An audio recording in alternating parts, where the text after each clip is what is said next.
ਸਤਿ ਸ਼੍ਰੀ ਅਕਾਲ ਜੀ। ਤੁਸੀਂ ਵੇਖ ਰਹੇ ਹੋ ਪੰਜਾਬ ਮੇਲ USA TV। ਤੁਹਾਡਾ ਸਾਰਿਆਂ ਦਾ ਸਵਾਗਤ ਤਰਕ ਦਲੀਲ ਦੇ ਵਿੱਚ। ਮੈਂ ਹਾਂ ਸੰਜੀਵ ਯਸ਼ ਖੰਨਾ। ਮੇਰੇ ਨਾਲ ਨੇ ਸਟੂਡੀਓਸ ਦੇ ਵਿੱਚ ਪੋਲੀਟੀਕਲ ਐਨਾਲਿਸਟ ਬਲਕਾਰ ਸਿੰਘ ਜੀ। ਸਤਿ ਸ਼੍ਰੀ ਅਕਾਲ ਜੀ, ਪਿਆਰ ਭਰੀ ਸਤਿ ਸ਼੍ਰੀ ਅਕਾਲ। ਸਤਿ ਸ਼੍ਰੀ ਅਕਾਲ ਸਰ, ਹੋਰ ਕੀ ਹਾਲ ਚਾਲ? ਸਭ ਕਾਇਮ? ਬਹੁਤ ਵਧੀਆ, ਬਿਲਕੁਲ ਬਹੁਤ ਚੜ੍ਹਦੀ ਕਲਾ। ਆ ਦੇਖੋ, ਤੁਸੀਂ ਹੁਣ ਐਪ ਲਾਂਚ ਕਰਵਾ ਦਿੱਤੀ ਆ ਜਿਹੜੀ ਭ੍ਰਿਸ਼ਟਾਚਾਰ ਨੂੰ ਆਪਾਂ ਖਤਮ ਕਰਨਾ WhatsApp ਨੰਬਰ ਆ ਜੀ, ਜਿਹੜਾ ਪੰਜਾਬ ਸਰਕਾਰ ਨੇ ਇਸ਼ੂ ਕੀਤਾ ਹੈ, ਮਾਨ ਸਾਹਿਬ ਨੇ, CM ਸਾਹਿਬ ਨੇ, ਤੇ 1.5 ਲੱਖ ਦੇ ਕਰੀਬ ਪਹੁੰਚ ਗਈਆਂ ਨੇ ਕੰਪਲੇਂਟਸ। ਸੋ ਜੇ ਮੰਨ ਲਓ ਕਿ ਰਿਪੀਟ ਵੀ ਹੁੰਦੀਆਂ ਨੇ, ਕਿਉਂਕਿ ਸਾਨੂੰ ਪੰਜਾਬੀਆਂ ਨੂੰ ਆਦਤ ਹੁੰਦੀ ਹੈ ਨਾ ਰਿਪੀਟ ਮਾਰਨ ਦੀ, ਤੇ ਮੰਨ ਲਓ 10% ਵੀ ਰਿਪੀਟ ਨੇ, ਚਲੋ 50,000 ਰਿਪੀਟ ਨੇ, ਫਿਰ ਵੀ 1 ਲੱਖ ਕੰਪਲੇਂਟ ਸਾਡੇ ਕੋਲ ਇੰਨੀਆਂ ਸ਼ਿਕਾਇਤਾਂ ਪਹੁੰਚ ਗਈਆਂ ਨੇ ਤੇ 2 ਦੇ ਉੱਤੇ ਐਕਸ਼ਨ ਹੋਇਆ ਹੁਣ ਤੱਕ। ਆ ਬਾਕੀਆਂ ਦਾ ਕੀ ਕਰਨਾ, ਕਿਵੇਂ ਨਜਿੱਠਣਾ ਹੈ? ਇੰਨਾ ਭ੍ਰਿਸ਼ਟਾਚਾਰ ਹੈ ਤੇ ਇਹ ਅਸੀਂ ਤਾਂ ਇਹੀ ਮਾਮਲੇ ਸੁਲਝਾਉਂਦੇ ਰਵਾਂਗੇ ਤੇ ਬਾਕੀ ਕੰਮ ਕਦੋਂ ਕਰਨੇ ਨੇ? ਵਾਕਈ ਗੱਲ ਤਾਂ ਜਿਹੜੀ ਹੋਈ ਆ ਇਹ ਆਪਾਂ ਨੂੰ ਵੈਸੇ ਕਿਆਸ ਰਾਈਆਂ ਤਾਂ ਹੈ ਸੀ ਲੋਕਾਂ ਨੂੰ ਵੀ ਇਹ ਗੱਲ ਜਿਹੜਾ ਡਾਟਾ ਬਹੁਤ ਅੱਗੇ ਜਾਊਗਾ। ਬਿਲਕੁਲ ਸਹੀ। ਪਰ ਜੇ ਅਸੀਂ ਦੂਸਰੇ ਪਾਸੇ ਤਾਂ ਜੇ ਇੰਨੀ ਨਹੀਂ ਕੀਤੀ ਵਿਕਾਸ ਜਾਂ ਇੰਨੀ ਤਰੱਕੀ ਨਹੀਂ ਕੀਤੀ, ਪਰ ਇਸ ਟੈਂਦੀਆਂ ਕਲਾ ਵਾਲੇ ਪਾਸੇ ਅਸੀਂ ਬਹੁਤ ਅੱਗੇ ਚਲੇ ਗਏ। ਬਿਲਕੁਲ ਜਿਹਦੇ 'ਚ 1,60,000 ਤੋਂ ਉੱਪਰ ਹੀ ਆ ਜਿਹੜੀਆਂ ਸ਼ਿਕਾਇਤਾਂ ਆ ਬਿਲਕੁਲ ਚੁੱਕੀਆਂ ਸਹੀ ਗੱਲ ਹੈ ਹੈਲਪਲਾਈਨ ਤੇ। ਉਹਦੇ ਵਿੱਚੋਂ 2 ਕੇਸ ਜਿਹੜੇ ਆ ਉਹਨਾਂ ਨੂੰ ਸਜ਼ਾ ਦੇਣ ਲਈ ਜਾਂ FIR ਲੌਜ ਹੋ ਗਈਆਂ। ਬਾਕੀ ਜਿਹੜੇ ਆ SH ਜੀ ਉਸੇ ਤਰ੍ਹਾਂ ਹੀ ਆ। ਪਰ ਜੇ ਦੇਖਿਆ ਜਾਵੇ 1.5 ਲੱਖ ਬੰਦੇ ਤੇ ਫਿਰ FIR ਲੌਜ ਹੋਣਗੀਆਂ, ਫਿਰ ਕਚਹਿਰੀਆਂ ਕੋਰਟ 'ਚ ਜਾਣਗੇ, ਉਹ ਕੇਸ ਭੁਗਤਣਗੇ, ਵਕੀਲ ਆਉਣਗੇ, ਪੈਸਾ ਲੱਗੂਗਾ, ਫਿਰ ਵੀ ਇਹ ਬੜਾ ਵੱਡਾ ਖਮਿਆਜ਼ਾ ਤਾਂ ਬਹੁਤ ਵੱਡਾ ਜਿਹੜਾ ਪਰਿਵਾਰਾਂ ਨੂੰ ਜਿਹੜਾ ਉਹ ਖਤਰਾ ਹੈ। ਔਰ ਮੇਰਾ ਖਿਆਲ ਹੈ ਕਿ ਜੇ ਇਸੇ ਤਰ੍ਹਾਂ ਹੀ ਇਹ ਵੱਧਦਾ ਗਿਆ ਤੇ ਬੜਾ ਵੱਡਾ ਖਤਰਾ ਹੋਊਗਾ। ਔਰ ਇਹਦੇ 'ਚ ਇੱਕ ਗੱਲ ਬੜੀ ਧਿਆਨਯੋਗ ਹੈ, ਇਹਦੇ ਵਿੱਚ ਬਹੁਤ ਪੰਜਾਬ ਪੁਲਿਸ ਦੇ ਜਿਹੜੇ ਕਰਮਚਾਰੀ ਉਹ ਵੀ ਆ ਗਏ ਆ, ਜਿਹਦੇ 'ਚ ਹੁਣ ਇੱਕ ਕੱਲ੍ਹ ਦੀ ਖਬਰ ਹੈਗੀ ਝਬਾਲ ਇੱਕ ਥਾਣਾ ਹੈਗਾ ਤਰਨਤਾਰਨ ਜ਼ਿਲ੍ਹੇ 'ਚ, ਉੱਥੇ 4 ਜਿਹੜੇ ਹੈਗੇ ਕਰਮਚਾਰੀ ਇਸ ਕੇਸ ਦੀ ਗ੍ਰਿਫਤ 'ਚ ਆ ਗਏ, ਜਿਹਦੇ 'ਚ ਉੱਥੋਂ ਦਾ ਮੁਨਸ਼ੀ ਵੀ ਆ ਔਰ SI ਆ ਔਰ ਬਾਕੀ ਕਰਮਚਾਰੀ ਨੇ। ਔਰ ਇਸੇ ਤਰ੍ਹਾਂ ਇੱਕ ਅੰਮ੍ਰਿਤਸਰ ਦਾ ਕੇਸ ਵੀ ਹੈਗਾ। ਰਹੀ ਗੱਲ ਇਹਨਾਂ ਨੇ ਇਹ ਜਿਹੜਾ ਕੇਸ ਬਣਾਏ ਆ, ਇਹਦੇ 'ਚ ਇਹਨਾਂ ਨੇ ਜੇ ਬਣਾਇਆ ਮੋਹਾਲੀ ਹੈੱਡਕੁਆਟਰ ਰੱਖਿਆ ਸੀਗਾ, ਬਾਕੀ ਜ਼ਿਲ੍ਹਿਆਂ ਦੇ ਜਿਹੜੇ ਜ਼ੋਨ ਬਣਾਏ ਸੀਗੇ, ਜਿਸ 'ਚ ਜਲੰਧਰ ਵੀ ਹੈ, ਅੰਮ੍ਰਿਤਸਰ ਵੀ ਆ, ਉਹਦੇ 'ਚ ਫਰੀਦਕੋਟ ਆ, ਉਹਦੇ 'ਚ ਫਿਰੋਜ਼ਪੁਰ ਆ। ਇਹਨਾਂ ਜ਼ਿਲ੍ਹਿਆਂ 'ਚ ਜਿਹੜੀਆਂ ਕੇਸ ਆਉਣਗੇ FIR ਲੌਜ ਹੋਣਗੀਆਂ ਔਰ ਉਹ ਕੇਸ ਜਿਹੜੇ ਆ ਇਹਨਾਂ ਨੇ ਕਿਹਾ ਕਿ ਬਹੁਤ ਜਲਦੀ ਉਹਦਾ ਨਿਪਟਾਰਾ ਹੋਊਗਾ। ਪਰ ਮੇਰਾ ਖਿਆਲ ਜਦੋਂ ਜੁਡੀਸ਼ਰੀ 'ਚ ਜਾਂਦਾ, ਜਦੋਂ ਕੋਰਟ ਕਚਹਿਰੀ 'ਚ ਜਾਂਦਾ, ਫਿਰ ਤਰੀਕਾਂ ਪੈਣਗੀਆਂ, ਫਿਰ ਕਿੰਨਾ ਲੰਬਾ ਸਮਾਂ ਹੋਊਗਾ, ਫਿਰ ਉਹ ਨੌਕਰੀ 'ਚ ਜਿਹੜੇ ਫੜੇ ਜਾਣਗੇ ਉਹ ਵਿਚਾਰੇ ਉੱਥੋਂ ਉਹ ਤਾਂ ਉਹਨਾਂ ਨੂੰ ਸਜ਼ਾ ਤਾਂ ਮਿਲਣੀ ਆ, ਪਰ ਉਹਨਾਂ ਦੇ ਘਰਦਿਆਂ ਨੂੰ ਦੇਖੋ ਕੀ ਕੁਛ ਹੋਊਗਾ। ਦੂਜੀ ਇਹ ਗੱਲ ਵੀ ਆਉਂਦੀ ਆ ਸਾਹਮਣੇ, ਵੇਖੋ ਜੇ ਬੰਦਾ ਤਨਖਾਹ ਲੈਂਦਾ ਵੀ ਨਹੀਂ ਰੱਜ ਰਿਹਾ, ਪਰਿਵਾਰ ਨਹੀਂ ਉਹਦਾ ਪੂਰਾ ਪੈ ਰਹੀ, ਉਹਨੂੰ ਲਮਸਮ ਪੈਸਾ ਮਿਲਦਾ ਮਹੀਨੇ ਦੇ ਮਹੀਨੇ ਆਉਂਦੀ ਆ ਤਨਖਾਹ ਉਹਦੀ, ਉਹਦੇ ਨਾਲ ਉਹਦਾ ਪੂਰੀ ਨਹੀਂ ਪੈਂਦੀ, ਤੇ ਫਿਰ ਉਹ ਬਾਕੀ ਜਿਹੜੇ ਇਹ ਪੈਸਾ ਇੱਧਰੋਂ ਫੜਾ ਕੇ ਕੀ ਕਰਦਾ, ਉਹ ਕਿੱਧਰ ਖਰਚ ਰਿਹਾ। ਤੇ ਦੂਜੇ ਪਾਸੇ ਜਿਹੜੇ ਵਿਚਾਰੇ ਬੇਰੁਜ਼ਗਾਰ ਨੇ, ਜਿਹੜੇ ਵਿਚਾਰੇ ਉਹਨਾਂ ਨੂੰ ਕੰਮ ਨਹੀਂ ਜਾਂ ਦਿਹਾੜੀਦਾਰ ਨੇ, ਉਹ ਵੀ ਤਾਂ ਆਪਣਾ ਪਾਲਣ ਕਰਦੇ ਆ, ਉਹ ਵੀ ਢਿੱਡ ਪਾਲਦੇ ਹੀ ਆ, ਉਹ ਵੀ ਰੋਟੀਆਂ ਖਾਂਦੇ ਹੀ ਆ। ਪਰ ਇਹ ਲਾਲਚ ਵੱਸ ਹੋ ਗਏ। ਲਾਲਚ ਕਹਿੰਦੇ ਨੇ ਕਿ ਬੁਰੀ ਬਲਾ ਵਾ, ਔਰ ਇਹ ਜਦੋਂ ਕਿਸੇ ਦੇ ਪਿੱਛੇ ਪੈਂਦੀ ਆ, ਆਪਣੇ ਦਿਮਾਗ ਤੋਂ ਕੰਮ ਲੈਣਾ ਬਹੁਤ ਜ਼ਰੂਰੀ ਆ। ਪਰ ਜੇ ਅਸੀਂ ਇਸ ਪਾਸੇ ਲੱਗੇ ਰਹੇ ਤੇ ਪੰਜਾਬ ਦਾ ਨਾਂ ਤਾਂ ਬਾਕੀ ਗੱਲਾਂ 'ਚ ਰੌਸ਼ਨ ਆ, ਇਹ ਭ੍ਰਿਸ਼ਟਾਚਾਰ 'ਚ ਵੀ ਪੂਰੇ ਹਿੰਦੁਸਤਾਨ 'ਚ ਆ ਜਾਊਗਾ। ਕਿਉਂਕਿ ਇਸ ਵੇਲੇ ਜਿਹੜਾ ਇਹ ਬਹੁਤ ਆ ਗਿਆ ਉਹਨਾਂ ਦੇ ਪੰਜਾਬ ਸਰਕਾਰ ਦੇ ਵੱਸ 'ਚ ਆ ਗਈ ਗੱਲ, ਉਹਨਾਂ ਨੇ ਕਰਮਚਾਰੀ ਲਾ ਦਿੱਤੇ ਆ, ਇਸ ਵੇਲੇ ਸਾਰੇ ਅਲਰਟ ਨੇ। ਤੇ ਪਰ ਜਿਹੜੇ ਇਹ ਵੱਡੀ ਲੈ ਰਹੇ ਆ, ਜਿਹਨੂੰ ਭ੍ਰਿਸ਼ਟਾਚਾਰਾਂ ਦੇ ਨੇ, ਰਿਸ਼ਵਤ ਲੈ ਰਹੇ ਆ, ਉਹ ਨਹੀਂ ਇਸ ਕੰਮ ਤੋਂ ਬਾਜ਼ ਆਏ ਜਾਂ ਉਹਨਾਂ ਰਿਸ਼ਵਤ ਤੋਂ ਦੂਰ ਨਹੀਂ ਕਿਨਾਰਾ ਕੀਤਾ। ਮੇਰਾ ਖਿਆਲ ਹੈ ਕਿ ਇਹ ਕੰਮ ਜਿਹੜਾ ਹੈ ਪੰਜਾਬ 'ਚ ਵੱਧਦਾ ਜਾਊਗਾ, ਘਟੂ ਨਹੀਂ। ਦੇਖੋ ਗੱਲ ਇਹ ਹੈ ਕਿ ਇਹ ਤਾਂ ਹੁਣ ਉਹਨਾਂ ਦੀਆਂ ਸ਼ਿਕਾਇਤਾਂ ਪਹੁੰਚ ਗਈਆਂ, ਇੱਕ ਧਿਰ ਦੀਆਂ ਸ਼ਿਕਾਇਤਾਂ ਪਹੁੰਚ ਗਈਆਂ। ਹੁਣ ਜਿੱਥੇ ਦੋਵੇਂ ਧਿਰਾਂ ਮਿਲੀਆਂ ਹੋਣ, ਦੋਨੋਂ ਪਾਰਟੀਆਂ ਬਰਾਬਰ ਦੀਆਂ ਕਸੂਰਵਾਰ ਹੋਣ। ਇੱਕ ਉਦਾਹਰਣ ਹੈ, ਹੁਣ ਇੱਕ ਪਲਾਟ ਆ ਜਾਂ ਇੱਕ ਪ੍ਰਾਪਰਟੀ ਹੈ, ਉਹਦੀ ਰਜਿਸਟਰੀ ਕਰਵਾਉਣੀ ਹੈ। ਮੰਨ ਲਓ ਉਹਦੀ ਪ੍ਰਾਪਰਟੀ ਦੀ ਕੀਮਤ 50 ਲੱਖ ਰੁਪਏ ਹੈ, ਔਰ ਰਜਿਸਟਰੀ ਕਰਵਾਉਣਗੇ 10 ਲੱਖ ਦੀ। ਉਹ ਦੋਵੇਂ ਪਾਰਟੀਆਂ ਆਪਸ 'ਚ ਮਿਲ ਜਾਣਗੀਆਂ, ਕਾਰਨ ਸਟੈਂਪ ਡਿਊਟੀ ਬਹੁਤ ਲੱਗ ਜਾਂਦੀ ਹੈ। ਉਹ ਸਟੈਂਪ ਡਿਊਟੀ ਬਚਾਉਣ ਦੇ ਚੱਕਰ ਦੇ ਵਿੱਚ ਕਹਿੰਦੇ ਨੇ ਕਿ ਅਸੀਂ ਜੀ 10 ਲੱਖ ਦੀ ਰਜਿਸਟਰੀ ਕਰਵਾਉਣੀ ਆ, ਬਾਕੀ ਅੰਦਰ ਖਾਤੇ ਬਲੈਕ ਮਨੀ ਲੈਣੀ ਹੈ। ਹੁਣ ਜਿਹੜਾ ਬੈਠਾ ਤਹਿਸੀਲਦਾਰ, ਹੁਣ ਜਿਹੜਾ ਬੈਠਾ ਪਟਵਾਰੀ, ਜਿਹਨੇ ਰਜਿਸਟਰੀ ਕਰਨੀ ਹੈ, ਉਦੋਂ ਨਾਲ ਕੌਨਫੀਡੈਂਸ ਲੈਣਗੇ ਤਾਂ ਹੀ ਆ। ਉਹ ਕਹੇਗਾ ਮੈਨੂੰ ਵੀ ਹਿੱਸਾ ਪਾਣੀ, ਚਾਹ ਪਾਣੀ ਮੈਨੂੰ ਵੀ ਦਿਓ, ਉਹ ਵੀ ਨਾਲ ਆ ਗਿਆ, ਤਿੰਨੋਂ ਪਾਰਟੀਆਂ ਮਿਲ ਗਈਆਂ। ਹੁਣ ਜੇ ਦੋਵੇਂ ਪਾਰਟੀਆਂ ਕਹਿਣ ਕਿ ਨਹੀਂ ਅਸੀਂ ਤਾਂ 50 ਲੱਖ ਦੀ ਉਹ ਰਜਿਸਟਰੀ ਕਰਵਾਉਣੀ ਆ, ਤੇ ਫਿਰ ਉਹ ਜਿਹੜਾ ਪਟਵਾਰੀ ਤਹਿਸੀਲਦਾਰ ਜਿਹਨੇ ਰਜਿਸਟਰੀ ਕਰਨੀ ਹੈ, ਉਹਦੇ ਤੇ ਪੱਲੇ ਕੁਝ ਨਹੀਂ ਪਾਉਣਾ ਇਹਨਾਂ ਨੇ, ਕਿਉਂਕਿ ਅਸੀਂ ਵਾਈਟ ਮਨੀ 'ਚ ਸਭ ਕੁਝ ਕਰਨਾ, ਠੀਕ ਹੈ ਨਾ। ਪਰ ਉਹ ਸਟੈਂਪ ਡਿਊਟੀ ਜ਼ਿਆਦਾ ਪੈ ਜੂ, ਟੈਕਸ ਜ਼ਿਆਦਾ ਪੈ ਜਾਣਗੇ। ਹੁਣ ਉਹ ਟੈਕਸ ਬਚਾਉਣ ਦੇ ਚੱਕਰ ਵਿੱਚ, ਸਟੈਂਪ ਪੇਪਰ ਬਚਾਉਣ ਦੇ ਚੱਕਰ ਦੇ ਵਿੱਚ ਘੱਟ ਦੀ ਰਜਿਸਟਰੀ ਕਰਵਾਉਂਦੇ ਨੇ ਗਵਰਨਮੈਂਟ ਨੂੰ ਚੂਨਾ ਲੱਗਦਾ ਤੇ ਫਿਰ ਉਹ ਜਿਹੜਾ ਰਜਿਸਟਰੀ ਕਰਨ ਵਾਲਾ ਕਲਰਕ ਹੈ ਜਾਂ ਜੋ ਵੀ ਸਟਾਫ ਬੈਠਾ ਕਹਿੰਦਾ ਸਾਨੂੰ ਵੀ ਚਾਹ ਪਾਣੀ ਦਿਓ। ਤੇ ਭ੍ਰਿਸ਼ਟਾਚਾਰ ਤੇ ਦੋਵਾਂ ਪਾਰਟੀਆਂ ਨੇ ਮਿਲ ਕੇ ਕੀਤਾ ਤੇ ਤੀਜੀ ਉਹ ਗਵਰਨਮੈਂਟ ਦਾ ਅਫੀਸ਼ੀਅਲ ਵੀ ਮਿਲ ਗਿਆ।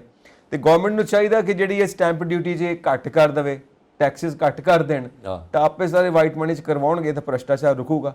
ਹੁਣ ਇਹ ਸਿਸਟਮ ਨੂੰ ਜੇ ਚੇਂਜ ਕਰਨਾ ਹੈ ਤਾਂ ਉੱਤੋਂ ਜਿਹੜੀਆਂ ਟੈਕਸ ਜ਼ਿਆਦਾ ਪਬਲਿਕ ਦੇ ਉੱਤੇ ਲੱਗੇ ਹੋਏ ਨੇ ਉਹਨਾਂ ਵਿੱਚ ਵੀ ਤਾਂ ਕੁਝ ਨਾ ਕੁਝ ਕਮੀ ਕਰਨੀ ਪੈਣੀ ਹੈ ਨਾ। ਕੁਝ ਨਾ ਕੁਝ ਤਾਂ ਸਿਸਟਮ ਨੂੰ ਓਵਰਹੋਲਿੰਗ ਚਾਹੀਦੀ ਆ। 35 ਤਾਂ ਸਭ ਕੁਝ ਠੀਕ ਹੋਣ ਨਹੀਂ ਲੱਗਾ। ਹੁਣ ਲੋਕੀ ਕੀ ਕਰਨ, ਕਿਉਂਕਿ ਲੋਕਾਂ ਨੂੰ ਟੈਕਸ ਇੰਨੇ ਜ਼ਿਆਦਾ ਭਰਨੇ ਪੈਂਦੇ ਨੇ, ਉਹ ਟੈਕਸ ਬਚਾਉਣ ਦੇ ਚੱਕਰ ਦੇ ਵਿੱਚ ਉਹ ਭ੍ਰਿਸ਼ਟਾਚਾਰ ਕਰਦੇ ਨੇ। ਉਹ ਬਲੈਕ ਮਨੀ ਦਾ ਸਾਰਾ ਗੇਮ ਹੈ। ਹੁਣ ਪੈਰਲਲ ਇਕਨੋਮੀ ਖੜੀ ਹੋ ਗਈ ਹੈ, ਵਾਈਟ ਇਕਨੋਮੀ ਦੇ ਨਾਲ ਪੈਰਲਲ ਇਕਨੋਮੀ ਖੜੀ ਹੋ ਗਈ ਹੈ। ਇਹਨੂੰ ਕਿਵੇਂ ਨਜਿੱਠਣਾ ਹੈ? ਇਕਨੋਮੀ ਵੀਕ ਹੁੰਦੀ ਪਈ ਹੈ, ਅਰਥਚਾਰਾ ਵੀਕ ਹੁੰਦਾ ਪਿਆ ਜੀ। ਹਾਂ, ਗੱਲ ਠੀਕ ਹੈ। ਜਿੱਦਾਂ ਫਾਈਨਾਂਸ ਮਿਨਿਸਟਰ ਜਿਹੜੇ ਵਿੱਤ ਮੰਤਰੀ ਉਹਨਾਂ ਹਰਪਾਲ ਚੀਮਾ ਜੀ, ਉਹਨਾਂ ਨੇ ਕਿਹਾ ਕਿ ਇਹਨਾਂ ਨੂੰ ਸਾਰੀ ਜਨਤਾ ਨੂੰ ਪੰਜਾਬ ਦੀ ਕਰ ਤੋਂ ਮੁਕਤ ਕਰਾਂਗੇ। ਜਿਸ ਤਰ੍ਹਾਂ ਤੁਸੀਂ ਕਿਹਾ ਵੀ ਉਹ ਕਰ ਜਿਹੜੇ ਜਾਂ ਟੈਕਸ ਇਦਾਂ ਦੇ ਹੋਣੇ ਚਾਹੀਦੇ, ਘੱਟ ਹੋ ਜਾਣ, ਫਲੈਕਸੀਬਲ ਹੋ ਜਾਣ ਜਾਂ ਰਿਜਿਡ ਤੌਰ ਤੇ ਨਾ ਹੋਣ। ਔਰ ਰਹੀ ਗੱਲ ਜਿਹੜੇ ਕਚਹਿਰੀਆਂ 'ਚ ਇਸ ਵੇਲੇ ਜੇ ਕੰਪਲੇਂਟ ਆਈਆਂ ਜਿਹੜੀਆਂ ਰਿਸ਼ਵਤ ਦੀਆਂ ਜਾਂ ਭ੍ਰਿਸ਼ਟਾਚਾਰ ਦੀਆਂ, ਰੈਵਨਿਊ ਡਿਪਾਰਟਮੈਂਟ ਦੀਆਂ ਜ਼ਿਆਦਾ ਆਈਆਂ, ਜਿਹਦੇ 'ਚ ਮਾਲ ਮਹਿਕਮਾ ਇਹਦੇ 'ਚ ਆ ਗਿਆ।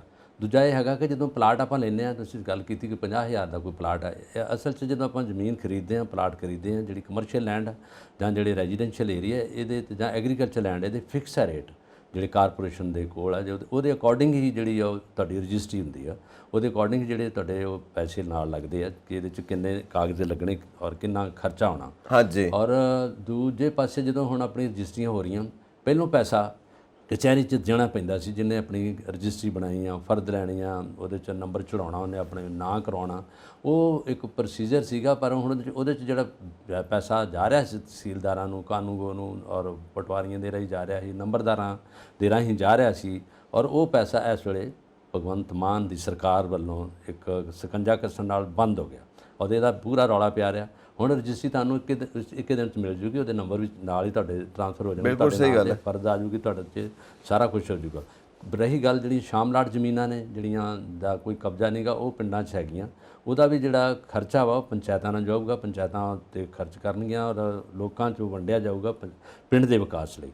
ਔਰ ਦੂਜੀ ਇਸ ਵੇਲੇ ਜਿਹੜਾ ਰਹੀ ਹੈ ਭ੍ਰਿਸ਼ਟਾਚਾਰ ਦੀ ਆਪਾਂ ਗੱਲ ਕਰ ਰਹੇ ਸੀ, ਇਹਦੇ 'ਚ ਦੋ ਮਹਿਕਮਿਆਂ ਦਾ ਆਪਾਂ ਗੱਲ ਕਰ ਲਈ ਹੈ, ਇਹਦੇ 'ਚ FCI ਬਾਕੀ ਮਹਿਕਮੇ ਵੀ ਹੈਗੇ ਆ ਔਰ ਪੰਜਾਬ ਪੁਲਿਸ ਦਾ ਵੀ ਨਾਮ ਉਹਦੇ 'ਚ ਆ ਰਿਹਾ, ਰੈਵਨਿਊ ਡਿਪਾਰਟਮੈਂਟ ਵੀ ਉਹਦੇ 'ਚ ਆ ਰਿਹਾ ਔਰ ਉਹਦੇ 'ਚ ਕਲੈਰੀਕਲ ਏਰੀਆ ਵੀ ਆ ਰਿਹਾ। ਜਿਸ ਤਰ੍ਹਾਂ ਇੱਕ ਤਹਿਸੀਲ ਦਾ ਬਿਲਕੁਲ ਪੜ੍ਹਿਆ ਗਿਆ, ਤਾਂ ਇਹ ਜ਼ਿਆਦਾ ਜਿਹੜਾ ਡਾਟਾ ਵੱਧਦਾ ਜਾ ਰਿਹਾ।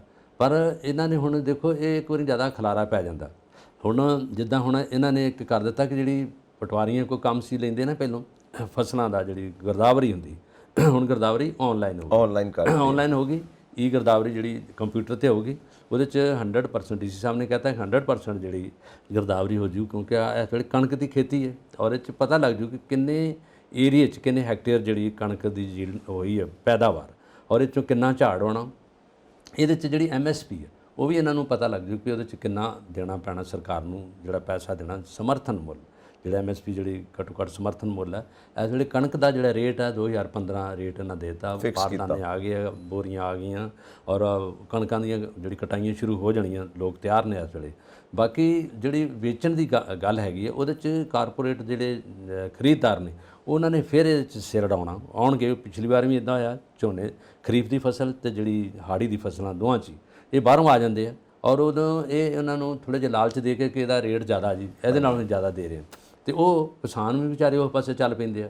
ਜਦੋਂ 3 ਕਾਲੇ ਕਾਨੂੰਨ ਜਿਨ੍ਹਾਂ ਨੂੰ ਇਹਨਾਂ ਨੇ ਕਿਹਾ, ਜਿਹੜੇ ਕਿਸਾਨ ਨੇ, ਉਹ ਜਦੋਂ ਵਾਪਸ ਲਏ ਆ, ਜਿਹੜਾ MSP ਸੀ ਉਹ ਵਿੱਚ ਹੀ ਰਹਿ ਗਿਆ ਝੰਜਟ ਉਹਦਾ, ਉਹ ਅਜੇ ਤੱਕ ਕਿਸੇ ਪਾਸੇ ਕਲੀਅਰ ਨਹੀਂ ਹੋਇਆ। ਉਹ ਇਹ ਸੱਚ ਉੱਥੇ ਦਾ ਉੱਥੇ ਹੀ ਆ। ਕਿਸਾਨਾਂ ਵੱਲੋਂ ਥੋੜ੍ਹੇ ਜਿਹੇ ਇੱਦਾਂ ਦੇ ਧਰਨੇ ਦਿੱਤੇ ਗਏ, ਰੌਲਾ ਵੀ ਪਿਆ ਰਿਹਾ। ਫਿਰ ਲੱਗਦੀ ਗੱਲ ਕਿ ਕਣਕ ਦੀ ਵਾਢੀ ਤਾਂ ਤੁਹਾਡੇ ਸਿਰ 'ਤੇ ਆ ਗਈ ਹੈ।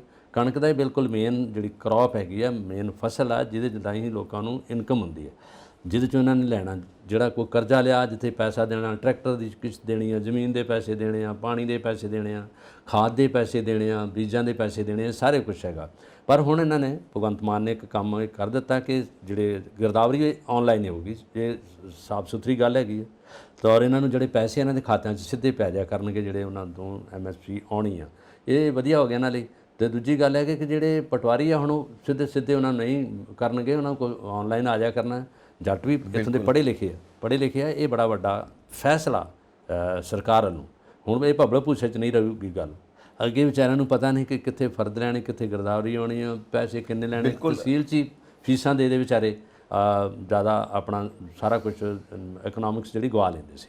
ਬਿਲਕੁਲ ਸਹੀ ਗੱਲ ਆ। ਜਿੰਨਾ ਕੰਪਲਿਕੇਸ਼ਨਸ ਦੂਰ ਹੋਣਗੇ ਸਿਸਟਮ ਦੀਆਂ, ਉਹਨਾਂ ਸਿਸਟਮ ਵਧੀਆ ਹੋ ਜਾਣਾ ਤੇ ਇਹ ਆਪਣੇ ਆਪ ਰਿਸ਼ਵਤਖੋਰੀ ਘਟ ਜਾਣੀ ਹੈ। ਇੱਕ ਜਮਾਤ ਹੈਗੀ ਜਿਹੜੀ ਹਰ ਆਫਿਸ ਦੇ ਵਿੱਚ ਹੁੰਦੀ, ਜਿਹਨੂੰ ਆਪਾਂ ਕਹਿੰਦੇ ਦਲਾਲ ਟਾਈਪ। ਬਿਲਕੁਲ, ਤੁਸੀਂ ਕਿਤੇ ਵੀ ਦਫ਼ਤਰ 'ਚ ਜਾਓ ਤੇ ਉੱਥੇ ਬੈਠੇ ਹੋਣਗੇ, ਹਾਂਜੀ ਭਾਜੀ ਕੰਮ ਕਰਵਾਉਣਾ, ਹਾਂਜੀ ਭਾਜੀ ਕੰਮ ਕਿੱਥੇ ਕਰਵਾਉਣਾ, ਅਸੀਂ ਕਰਵਾ ਦਿੰਨੇ ਆ, ਕੰਮ ਨਹੀਂ ਹੁੰਦਾ ਪਿਆ ਅਸੀਂ ਫਾਈਲ ਅੱਗੇ ਕਰਵਾ ਦਿੰਨੇ ਆ, ਇੰਨੇ ਲੱਗਣਗੇ ਇੰਨੇ ਲੱਗਣਗੇ।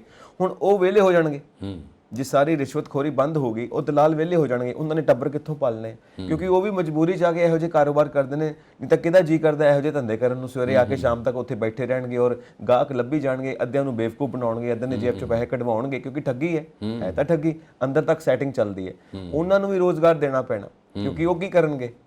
ਠੀਕ ਹੈ, ਉਹ ਜਿਹੜੀ ਵਿਹਲੜ ਜਮਾਤ ਹੈ, ਵਿਹਲੜ ਜਮਾਤ ਮਤਲਬ ਬੇਰੁਜ਼ਗਾਰ, ਉਹਨਾਂ ਨੂੰ ਕੋਈ ਰੋਜ਼ਗਾਰ ਨਹੀਂ ਮਿਲਿਆ, ਉਹਨਾਂ ਨੇ ਇਹ ਕੰਮ ਲੱਭ ਲਿਆ, ਤਾਂ ਉਹ ਸਾਰੀਆਂ ਸੈਟਿੰਗਸ ਨੇ ਅੰਦਰ ਤੱਕ, ਜਿਹੜੇ ਰੇਟ ਤੈਅ ਨੇ ਅੰਦਰ ਤੱਕ, ਇਹ ਸਾਰਾ ਸਿਸਟਮ ਬੰਦ ਕਰਨਾ ਪਊਗਾ ਤਾਂ ਜਾ ਕੇ ਇਹ ਸਾਰਾ ਸਵੱਛ ਹੋਣਾ ਤੇ ਇਹਨਾਂ ਲੋਕਾਂ ਨੂੰ ਵੀ ਰੋਜ਼ਗਾਰ ਦੇਣਾ ਪਏਗਾ। ਕਿਉਂਕਿ ਇਹ ਨਾ ਹੋਵੇ ਕਿਸੇ ਹੋਰ ਗਲਤ ਧੰਦੇ 'ਚ ਪੈ ਜਾਣ, ਕਿਉਂਕਿ ਇਹਨਾਂ ਦੀ ਜ਼ਿੰਦਗੀ ਵੀ ਬਰਬਾਦ ਹੋ ਸਕਦੀ ਹੈ, ਉਹ ਵੀ ਚੀਜ਼ ਆਪਾਂ ਦੇਖਣੀ ਆ।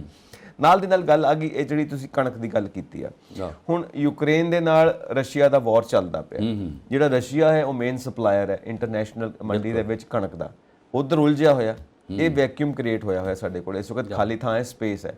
ਇਸ ਸਪੇਸ ਨੂੰ ਅਸੀਂ ਯੂਜ਼ ਕਰ ਸਕਦੇ ਹਾਂ ਕਿਉਂਕਿ ਸਾਡੀ ਕਣਕ ਦੀ ਫਸਲ ਆਉਣ ਵਾਲੀ ਹੈ ਔਰ ਆਲਰੇਡੀ ਸਟੋਰਾਂ ਦੇ ਵਿੱਚ ਬਹੁਤ ਕੁਝ ਪਿਆ। ਐਮਐਸਪੀ ਦਾ ਹਜੇ ਠੀਕ ਹੈ, ਕੀਮਤ ਤੈਅ ਹੋਈ ਹੈ, ਲੇਕਿਨ ਹਜੇ ਮੁੱਦਾ ਉੱਥੇ ਹੀ ਖੜਾ। ਕਿਸਾਨ ਇਕੱਠੇ ਹੋ ਕੇ ਇਹ ਕਹਿਣ ਗਵਰਨਮੈਂਟ ਨੂੰ, ਕਿਉਂਕਿ 92 ਬੰਦੇ ਨੇ, ਪੂਰੀ ਫੌਜ ਸਾਡੇ ਕੋਲ, ਆਮ ਆਦਮੀ ਪਾਰਟੀ ਦੇ ਜਿਹੜੇ ਵਿਧਾਇਕ ਜਿੱਤੇ ਨੇ ਉਹਨਾਂ ਨੂੰ ਕੰਮ ਲਾਓ ਬਾਈ, 92 ਬੰਦੇ ਨੇ, ਕਿ ਸਾਨੂੰ ਚਾਹੀਦਾ ਹੈ ਕਿ ਉਹ ਜਿਹੜਾ ਵੈਕਿਊਮ ਇੰਟਰਨੈਸ਼ਨਲ ਮੰਡੀ ਦੇ ਵਿੱਚ ਕ੍ਰੀਏਟ ਹੋ ਗਿਆ ਉਹ ਮੰਡੀ 'ਚ ਭਰਿਆ ਜਾਵੇ।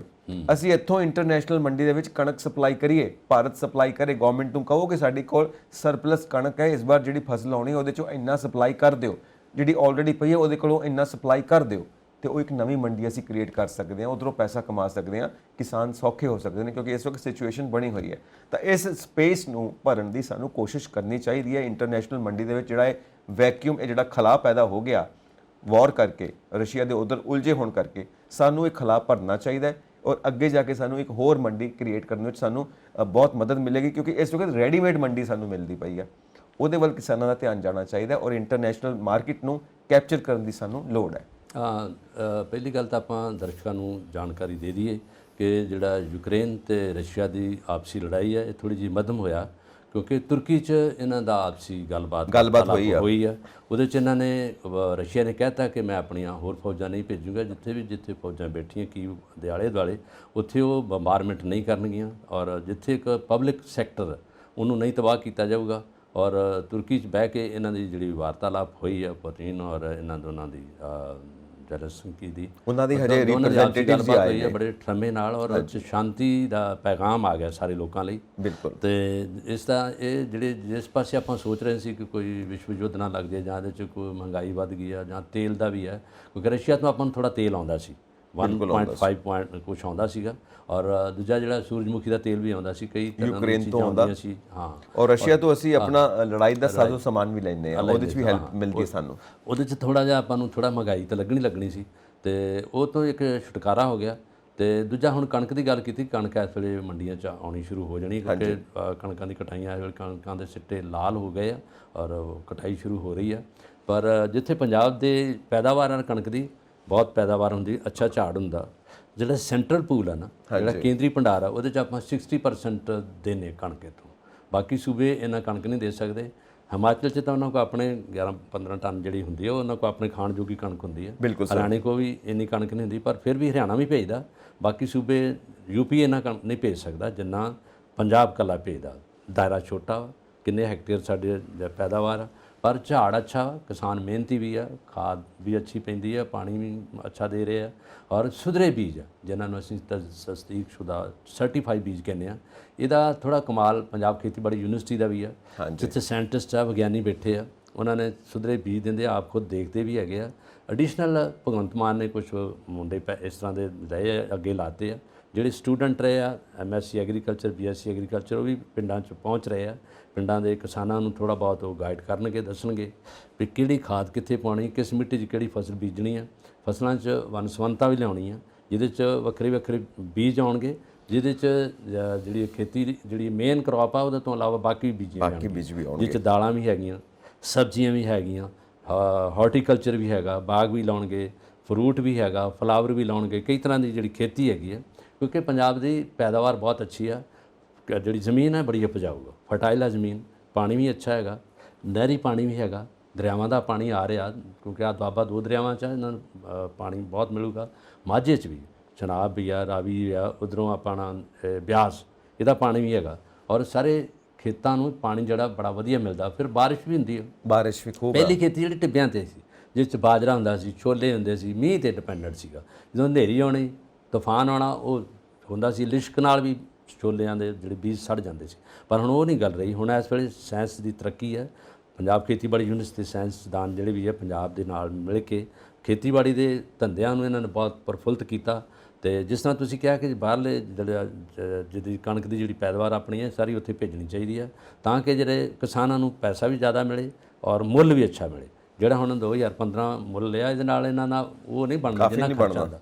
ਜੇ ਖਰਚਾ ਗਿਣਿਆ ਜਾਵੇ ਨਾ, ਖਾਦ ਆ, ਬੀਜ ਆ, ਮਿਹਨਤ ਆ, ਟਰੈਕਟਰ ਚੱਲਦਾ, ਤੇਲ ਆ, ਪਾਣੀ ਆ ਦੇਣਾ ਉਹਨਾਂ ਨੂੰ, ਗੋਡੀ ਆ ਉਹਦੀ, ਉਹਨੂੰ ਹੈ ਨਾ, ਕੀਟਨਾਸ਼ਕ ਦਵਾਈਆਂ ਨੂੰ ਸਪਰੇਅ ਕਰਨਾ ਬੜਾ ਹੁੰਦਾ। ਜੇ ਸਾਰਾ ਖਰਚਾ ਕੱਢਿਆ ਜਾਵੇ ਤਾਂ ਕਿਸਾਨ ਨੂੰ ਬਚਦਾ ਕੁਝ ਨਹੀਂਗਾ। ਦੇਖੋ ਗੱਲ ਇਹ ਹੈ ਕਿ ਜਿਹੜੀ ਤੁਸੀਂ ਖੇਤੀਬਾੜੀ ਦੀ ਗੱਲ ਕੀਤੀ ਹੈ, ਪੰਜਾਬ ਵਿੱਚੋਂ ਖੇਤੀਬਾੜੀ ਨੂੰ ਅਸੀਂ ਮਾਈਨਸ ਕਰ ਨਹੀਂ ਸਕਦੇ, ਕਿਉਂਕਿ ਸਾਡੀ ਪਛਾਣ ਹੀ ਖੇਤੀਬਾੜੀ ਆ। ਦੂਜਾ, ਹੈਵੀ ਇੰਡਸਟਰੀ ਇੱਕੋਦਮ ਆ ਨਹੀਂ ਸਕਦੀ। ਜੇ ਇੰਡਸਟਰੀ ਡਿਵੈਲਪ ਕਰਨੀ ਸ਼ੁਰੂ ਕਰਾਂਗੇ ਤਾਂ ਉਹ ਐਗਰੀਕਲਚਰ ਬੇਸਡ ਹੋਏਗੀ, ਖੇਤੀਬਾੜੀ ਦੇ ਉੱਤੇ ਆਧਾਰਿਤ ਹੀ ਹੋਏਗੀ। ਜਿਹੜੀ ਵੀ ਸਨਅਤ ਅਸੀਂ ਡਿਵੈਲਪ ਕਰਾਂਗੇ ਪੰਜਾਬ ਦੇ ਵਿੱਚ, ਉਹੀ ਵਿਕਾਸ ਹੋ ਸਕਦਾ। ਹੈਵੀ ਇੰਡਸਟਰੀ ਹੌਲੀ ਹੌਲੀ ਆਏਗੀ, ਜਿਉਂ-ਜਿਉਂ ਸਮਝ ਪਏਗੀ, ਕਿਉਂਕਿ ਇੱਕੋਦਮ ਤੇ ਵਾਸ਼ ਆਊਟ ਹੋ ਚੁੱਕੀ ਹੈ। ਇਸ ਵਕਤ ਸਨਅਤ ਨਹੀਂ ਹੈ, ਬਹੁਤ ਘੱਟ ਰਹਿ ਗਈ ਹੈ ਪੰਜਾਬ ਦੇ ਵਿੱਚ। ਜੋ ਕਿਸੇ ਵੇਲੇ ਬਹੁਤ ਜ਼ਿਆਦਾ ਸੀ, ਉਹ ਵੱਖੋ-ਵੱਖ ਥਾਂ ਤੇ ਚਲੇ ਗਏ ਨੇ, ਕਿਉਂਕਿ ਦੂਸਰੀਆਂ ਸਟੇਟਸ ਨੇ ਉਹਨਾਂ ਨੂੰ ਕਾਫੀ ਫੈਸਿਲਿਟੀ ਦਿੱਤੀਆਂ ਨੇ। ਔਰ ਪੰਜਾਬ ਦੀਆਂ ਗਵਰਨਮੈਂਟਸ ਨੇ ਧਿਆਨ ਹੀ ਨਹੀਂ ਦਿੱਤਾ। ਪਤਾ ਨਹੀਂ ਕਰਦੇ ਕੀ ਰਹੇ ਨੇ ਇੰਨੇ ਸਾਲਾਂ ਤੋਂ, ਕੀ ਕਰਦੇ ਰਹੇ ਨੇ, ਜਾਂ ਤਾਂ ਇਹਨਾਂ ਨੂੰ ਸਮਝ ਨਹੀਂ ਹੈਗੀ, ਪਤਾ ਨਹੀਂ ਕਿ ਸਟੇਟ ਨੂੰ ਕਿੱਦਾਂ ਚਲਾਉਣਾ, ਕੀ ਕਰਦੇ ਰਹੇ ਨੇ, ਕਿੱਧਰ ਉਲਝੇ ਰਹੇ ਨੇ। ਖੈਰ, ਇਸ ਵਕਤ ਜੋ ਹਾਲਾਤ ਨੇ, ਬੜੇ ਹੀ ਮਾੜੇ ਹਾਲਾਤ ਬਣੇ ਹੋਏ ਨੇ, ਖਾਸ ਕਰਕੇ ਇਕਨੋਮੀ ਨੂੰ ਲੈ ਕੇ। ਦੂਜੀ ਗੱਲ ਇਹ ਹੈ ਕਿ ਪੰਜਾਬ ਇੰਨਾ ਕੁਝ ਸਪਲਾਈ ਕਰਦਾ, ਪੰਜਾਬ ਸਭ ਤੋਂ ਵੱਧ ਕਣਕ ਸਪਲਾਈ ਕਰਦਾ। ਇਹਨੂੰ ਤਾਂ ਕਿਹਾ ਜਾਂਦਾ ਕਿ ਇਹ ਰਜਾ ਦਿੰਦਾ ਪੂਰੇ ਭਾਰਤ ਨੂੰ, ਤੇ ਪੰਜਾਬ ਨਾਲ ਵਧੀਕੀਆਂ ਹੁੰਦੀਆਂ ਨੇ। ਸੈਂਟਰ ਗਵਰਨਮੈਂਟ ਵੱਲੋਂ ਪੰਜਾਬ ਨਾਲ ਮਤਰਿਆ ਤੁਸੀਂ ਦੇਖਦੇ ਹੋ ਵਿਵਹਾਰ ਹੁੰਦਾ, ਕੀ ਕੁਝ ਨਹੀਂ ਹੁੰਦਾ ਪੰਜਾਬ ਦੇ ਨਾਲ, ਧੱਕੇਸ਼ਾਹੀ ਹੁੰਦੀ ਹੈ। ਹੁਣ ਚੰਡੀਗੜ੍ਹ ਦਾ ਮਸਲਾ ਤੁਸੀਂ ਦੇਖੋ, ਸੀਐਮ ਸਾਹਿਬ ਵੀ ਚੰਡੀਗੜ੍ਹ ਦੇ ਮਸਲੇ ਦੀ ਗੱਲ ਕਰਦੇ ਪਏ ਨੇ। ਕੇਜਰੀਵਾਲ ਸਾਹਿਬ ਦਿੱਲੀ ਤੋਂ ਗੱਲ ਨਹੀਂ ਕਰ ਰਹੇ ਚੰਡੀਗੜ੍ਹ ਦੇ ਮਸਲੇ ਦੀ, ਕਿਉਂਕਿ ਉਹਨਾਂ ਨੇ ਚੰਡੀਗੜ੍ਹ ਨੂੰ ਇੱਕ ਪਾਸੇ ਰੱਖ ਕੇ ਦਿੱਲੀ ਤੋਂ ਆਪਣੀ ਸਰਕਾਰ ਚਲਾਉਣੀ ਹੈ। ਇਹ ਦੋ ਚੀਜ਼ਾਂ ਹੁੰਦੀਆਂ ਪਈਆਂ। ਨਾਲ ਉਹਨਾਂ ਦਾ ਧਿਆਨ ਹੈ ਹਰਿਆਣੇ ਦੇ ਵਿੱਚ ਦੀਆਂ ਇਲੈਕਸ਼ਨਸ ਹੋਣੀਆਂ ਨੇ, ਉੱਥੇ ਵੀ ਲੜਨਾ ਚਾਹੁੰਦੇ ਨੇ। ਤਾਂ ਪੰਜਾਬ ਨੂੰ ਇਸਤੇਮਾਲ ਕੀਤਾ ਜਾ ਰਿਹਾ ਹੈ ਅੱਗੇ ਵਧਣ ਵਾਸਤੇ, ਤੇ ਪੰਜਾਬ ਦੇ ਮੁੱਦੇ ਜਿਹੜੇ ਹੱਲ ਕਰਨੇ ਨੇ, ਜਾਂ ਤਾਂ ਇਹਨਾਂ ਨੂੰ ਸਮਝ ਨਹੀਂ ਹੈਗੀ ਜਾਂ ਹੱਲ ਕਰਨਾ ਨਹੀਂ ਚਾਹੁੰਦੇ। ਔਰ ਬੀਜੇਪੀ ਆਪਣਾ ਕਾਰਡ ਖੇਡਦੀ ਪਈ ਹੈ, ਹਰ ਰੋਜ਼ ਨਵੀਆਂ ਚੀਜ਼ਾਂ, ਨਵੀਆਂ ਸਕੀਮਾਂ ਦੇ ਵਿੱਚ ਕੇਜਰੀਵਾਲ ਸਾਹਿਬ ਨੂੰ ਫਸਾਉਂਦੀ ਪਈ ਹੈ, ਪੰਜਾਬ ਨੂੰ ਫਸਾਉਂਦੀ ਪਈ ਹੈ, ਤਾਂ ਕਿ ਇਹ ਹਰਿਆਣੇ ਵੱਲ ਧਿਆਨ ਨਾ ਦੇ ਸਕਣ। ਔਰ ਇਹ ਸਿਆਸਤ ਦੇਖੋ ਕਿੱਦਾਂ ਦੀ ਆ, ਲੋਕਾਂ ਵੱਲ ਧਿਆਨ ਨਹੀਂ, ਸੂਬੇ ਵੱਲ ਧਿਆਨ ਨਹੀਂ, ਆਮ ਆਦਮੀ ਪਾਰਟੀ ਨੂੰ ਕਮਜ਼ੋਰ ਕਿਵੇਂ ਕਰਨਾ ਹੈ ਤਾਂ ਕਿ ਉਹ ਟੱਕਰ ਨਾ ਦੇ ਸਕੇ ਸਾਨੂੰ ਹਰਿਆਣੇ ਦੇ ਵਿੱਚ। ਇਸ ਕਰਕੇ ਪੰਜਾਬ ਦੇ ਲੋਕਾਂ ਨੂੰ ਫਸਾਈ ਰੱਖੋ ਤੇ ਕੇਜਰੀਵਾਲ ਸਾਹਿਬ ਆਪੇ ਫਸੇ ਰਹਿਣਗੇ। ਆ ਹੁਣ ਚੰਡੀਗੜ੍ਹ ਦੇ ਮੁਲਾਜ਼ਮਾਂ ਨੂੰ ਲੈ ਕੇ ਨਵਾਂ ਪੰਗਾ ਖੜਾ ਕਰ ਦਿੱਤਾ, ਹੁਣ ਇਹਦੇ ਵਾਸਤੇ ਲੜਾਈ ਸ਼ੁਰੂ ਕਰ ਦਿਓ। ਤੇ ਪਹਿਲਾਂ ਉਹ ਭਾਖੜਾ ਡੈਮ ਦੀ ਮੈਨੇਜਮੈਂਟ ਕਮੇਟੀ ਦਾ ਪੰਗਾ ਖੜਾ ਕਰ ਦਿੱਤਾ, ਉਹਦਾ ਪੰਗਾ ਲੈ ਕੇ ਬੈਠੇ ਰਹੋ। BSF ਦਾ ਖੇਤਰਫਲ 50 ਕਿਲੋਮੀਟਰ ਕਰ ਦਿੱਤਾ, ਉਹ ਪੰਗਾ ਲੈ ਕੇ ਬੈਠੇ ਰਹੋ। ਆ ਰਾਜਧਾਨੀ ਦਾ ਪੰਗਾ ਤੇ ਪਿਆ ਹੀ ਹੋਇਆ। ਮਤਲਬ ਪੰਗਿਆਂ 'ਚ ਹੀ ਫਸੇ ਰਹੋ, ਤੇ ਤਰੱਕੀ ਕਿਹੜੇ ਵੇਲੇ ਕਰਨੀ ਹੈ ਅਸੀਂ? ने कि सितारों के आगे जहाँ और भी है, अभी इश्क इम्तहां और भी हैं। तू शाही है परवाज है काम तेरा, शाही मतलब बाज, तू शाही है परवाज उडारी, तू शाही है परवाज है काम तेरा, तेरे सामने आसमां और भी हैं। ये लामा इकबाल ਦਾ ਸ਼ੇਰ ਹੈ, ਜਿਨ੍ਹਾਂ ਉਹਨਾਂ ਨੇ ਦੇਖਿਆ ਇਹਦੇ ਲਈ ਕਿ ਮਸਲੇ ਤਾਂ ਅਨੇਕਾਂ ਨੇ, ਪਰ ਉਹਦੇ 'ਚ ਅਡਾਰੀਆਂ ਵੀ ਬਹੁਤ ਨੇ। ਤੁਹਾਨੂੰ ਉਹਨਾਂ ਨੂੰ ਮਸਲਿਆਂ ਨੂੰ ਹੱਲ ਕਰਨ ਲਈ ਤੁਹਾਡਾ ਕੰਮ ਹੈਗਾ ਮਸਲੇ ਹੱਲ ਕਰਨਾ। ਚੁਣੌਤੀ ਹੈ, ਤੁਸੀਂ ਕਰੋਗੇ। ਔਰ ਜਿਹੜੀ ਮਾਨ ਸਰਕਾਰ ਹੋਣ ਚਾਹੀਏ ਆ, ਲੋਕਾਂ ਦੇ ਹੰਗਾਰੇ ਨਾਲ, ਭਰਵੇਂ ਹੰਗਾਰੇ ਨਾਲ ਹੋਣ ਚਾਹੀਏ। ਪਰ ਇਹਨਾਂ ਨੇ ਕੰਮ ਕੀਤੇ ਆ, ਕੰਮ ਕਰਨਗੇ ਵੀ, ਲੋਕ ਖੁਸ਼ ਵੀ ਆ। ਤੇ ਜਿਸ ਤਰ੍ਹਾਂ ਤੁਸੀਂ ਹੁਣ ਬਹੁਤ ਮਸਲੇ ਗਿਣੇ ਆ ਕਿ ਹਰਿਆਣੇ ਦੀ ਇਲੈਕਸ਼ਨ ਆ, 2024 ਦੀ ਲੋਕ ਸਭਾ ਦੀ ਇਲੈਕਸ਼ਨ ਆ, ਉਹਦੇ 'ਚ ਪੰਜਾਬ ਦੇ ਕਈ ਜਿਹੜੇ ਮਸਲੇ ਆ ਉਹ ਵੀ ਆ, ਜਿਹਦੇ 'ਚ ਕੁਝ ਆਪਣੇ ਨੁਮਾਇੰਦੇ ਰਾਜ ਸਭਾ 'ਚ ਵੀ ਚਲੇ ਗਏ ਆ।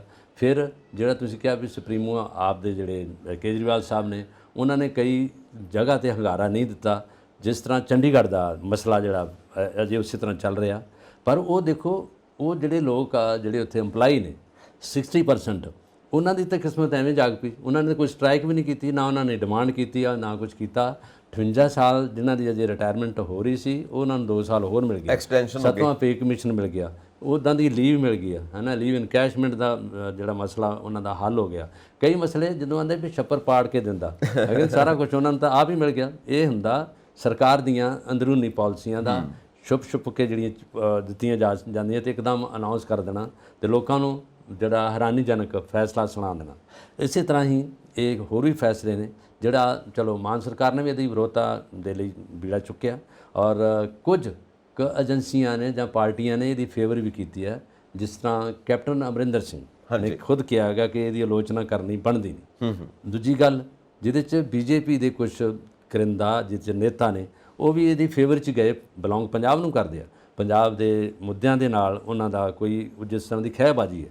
ਉਹਨਾਂ ਨੇ ਨਹੀਂ ਕਿਹਾ ਕਿ ਇਹ ਜਿਹੜਾ ਮਾਮਲਾ ਵਾ ਇਹ ਪੰਜਾਬ ਦੇ ਜਿਹੜੀ ਆ ਦੁਰਦਸ਼ਾ ਵੱਲ ਜਾਊਗਾ, ਪੰਜਾਬ ਦੀ ਬਿਹਤਰੀ ਵੱਲ ਨਹੀਂ ਜਾ ਰਿਹਾ। ਜੀ ਜੀ।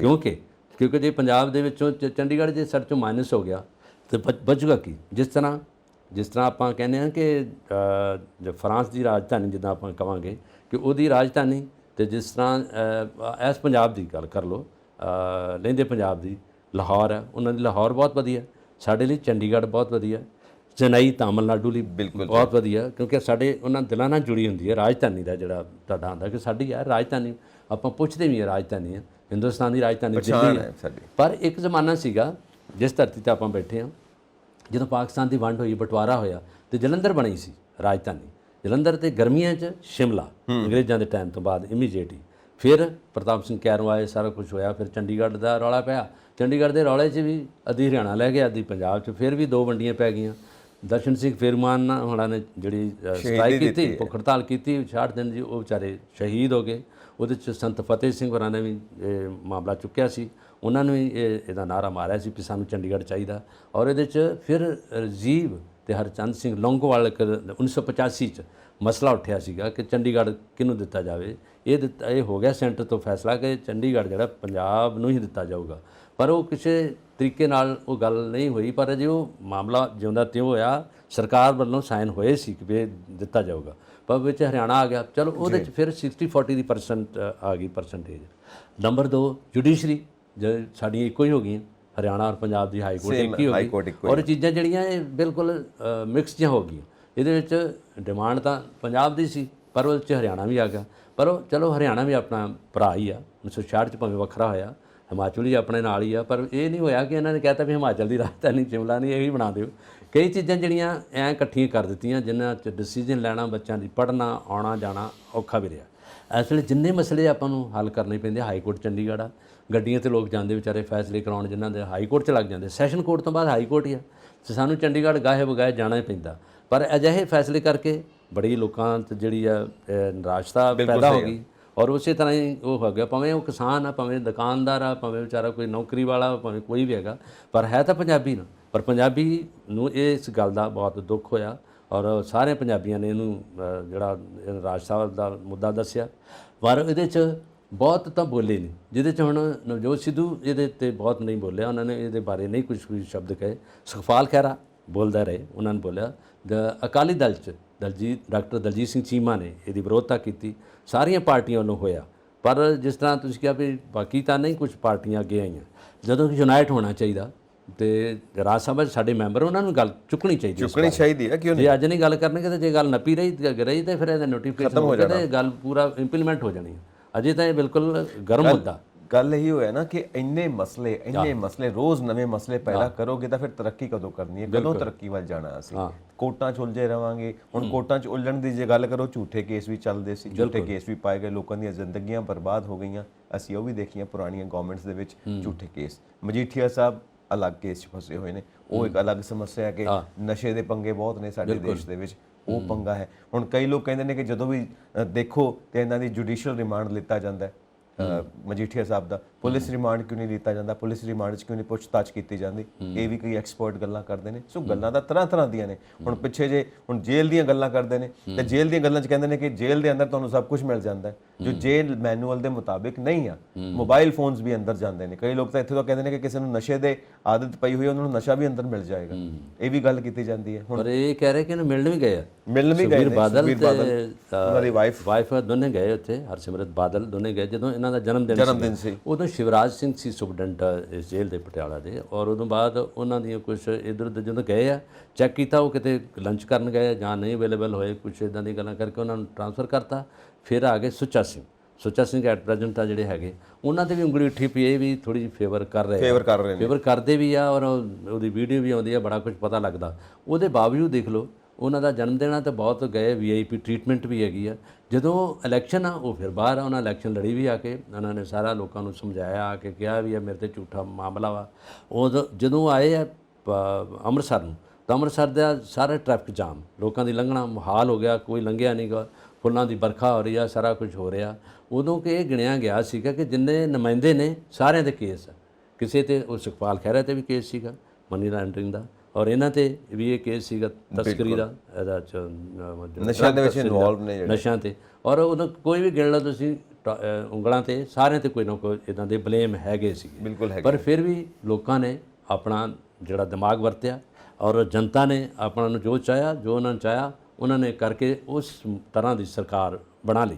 ਪਰ ਸਰਕਾਰ ਜਿਹੜੀ ਬਣਨ ਨਾਲ ਕੁਛ ਨਾ ਕੁਛ ਤਾਂ ਚਲੋ ਲੋਕਾਂ ਨੂੰ ਫਾਇਦਾ ਹੋਇਆ।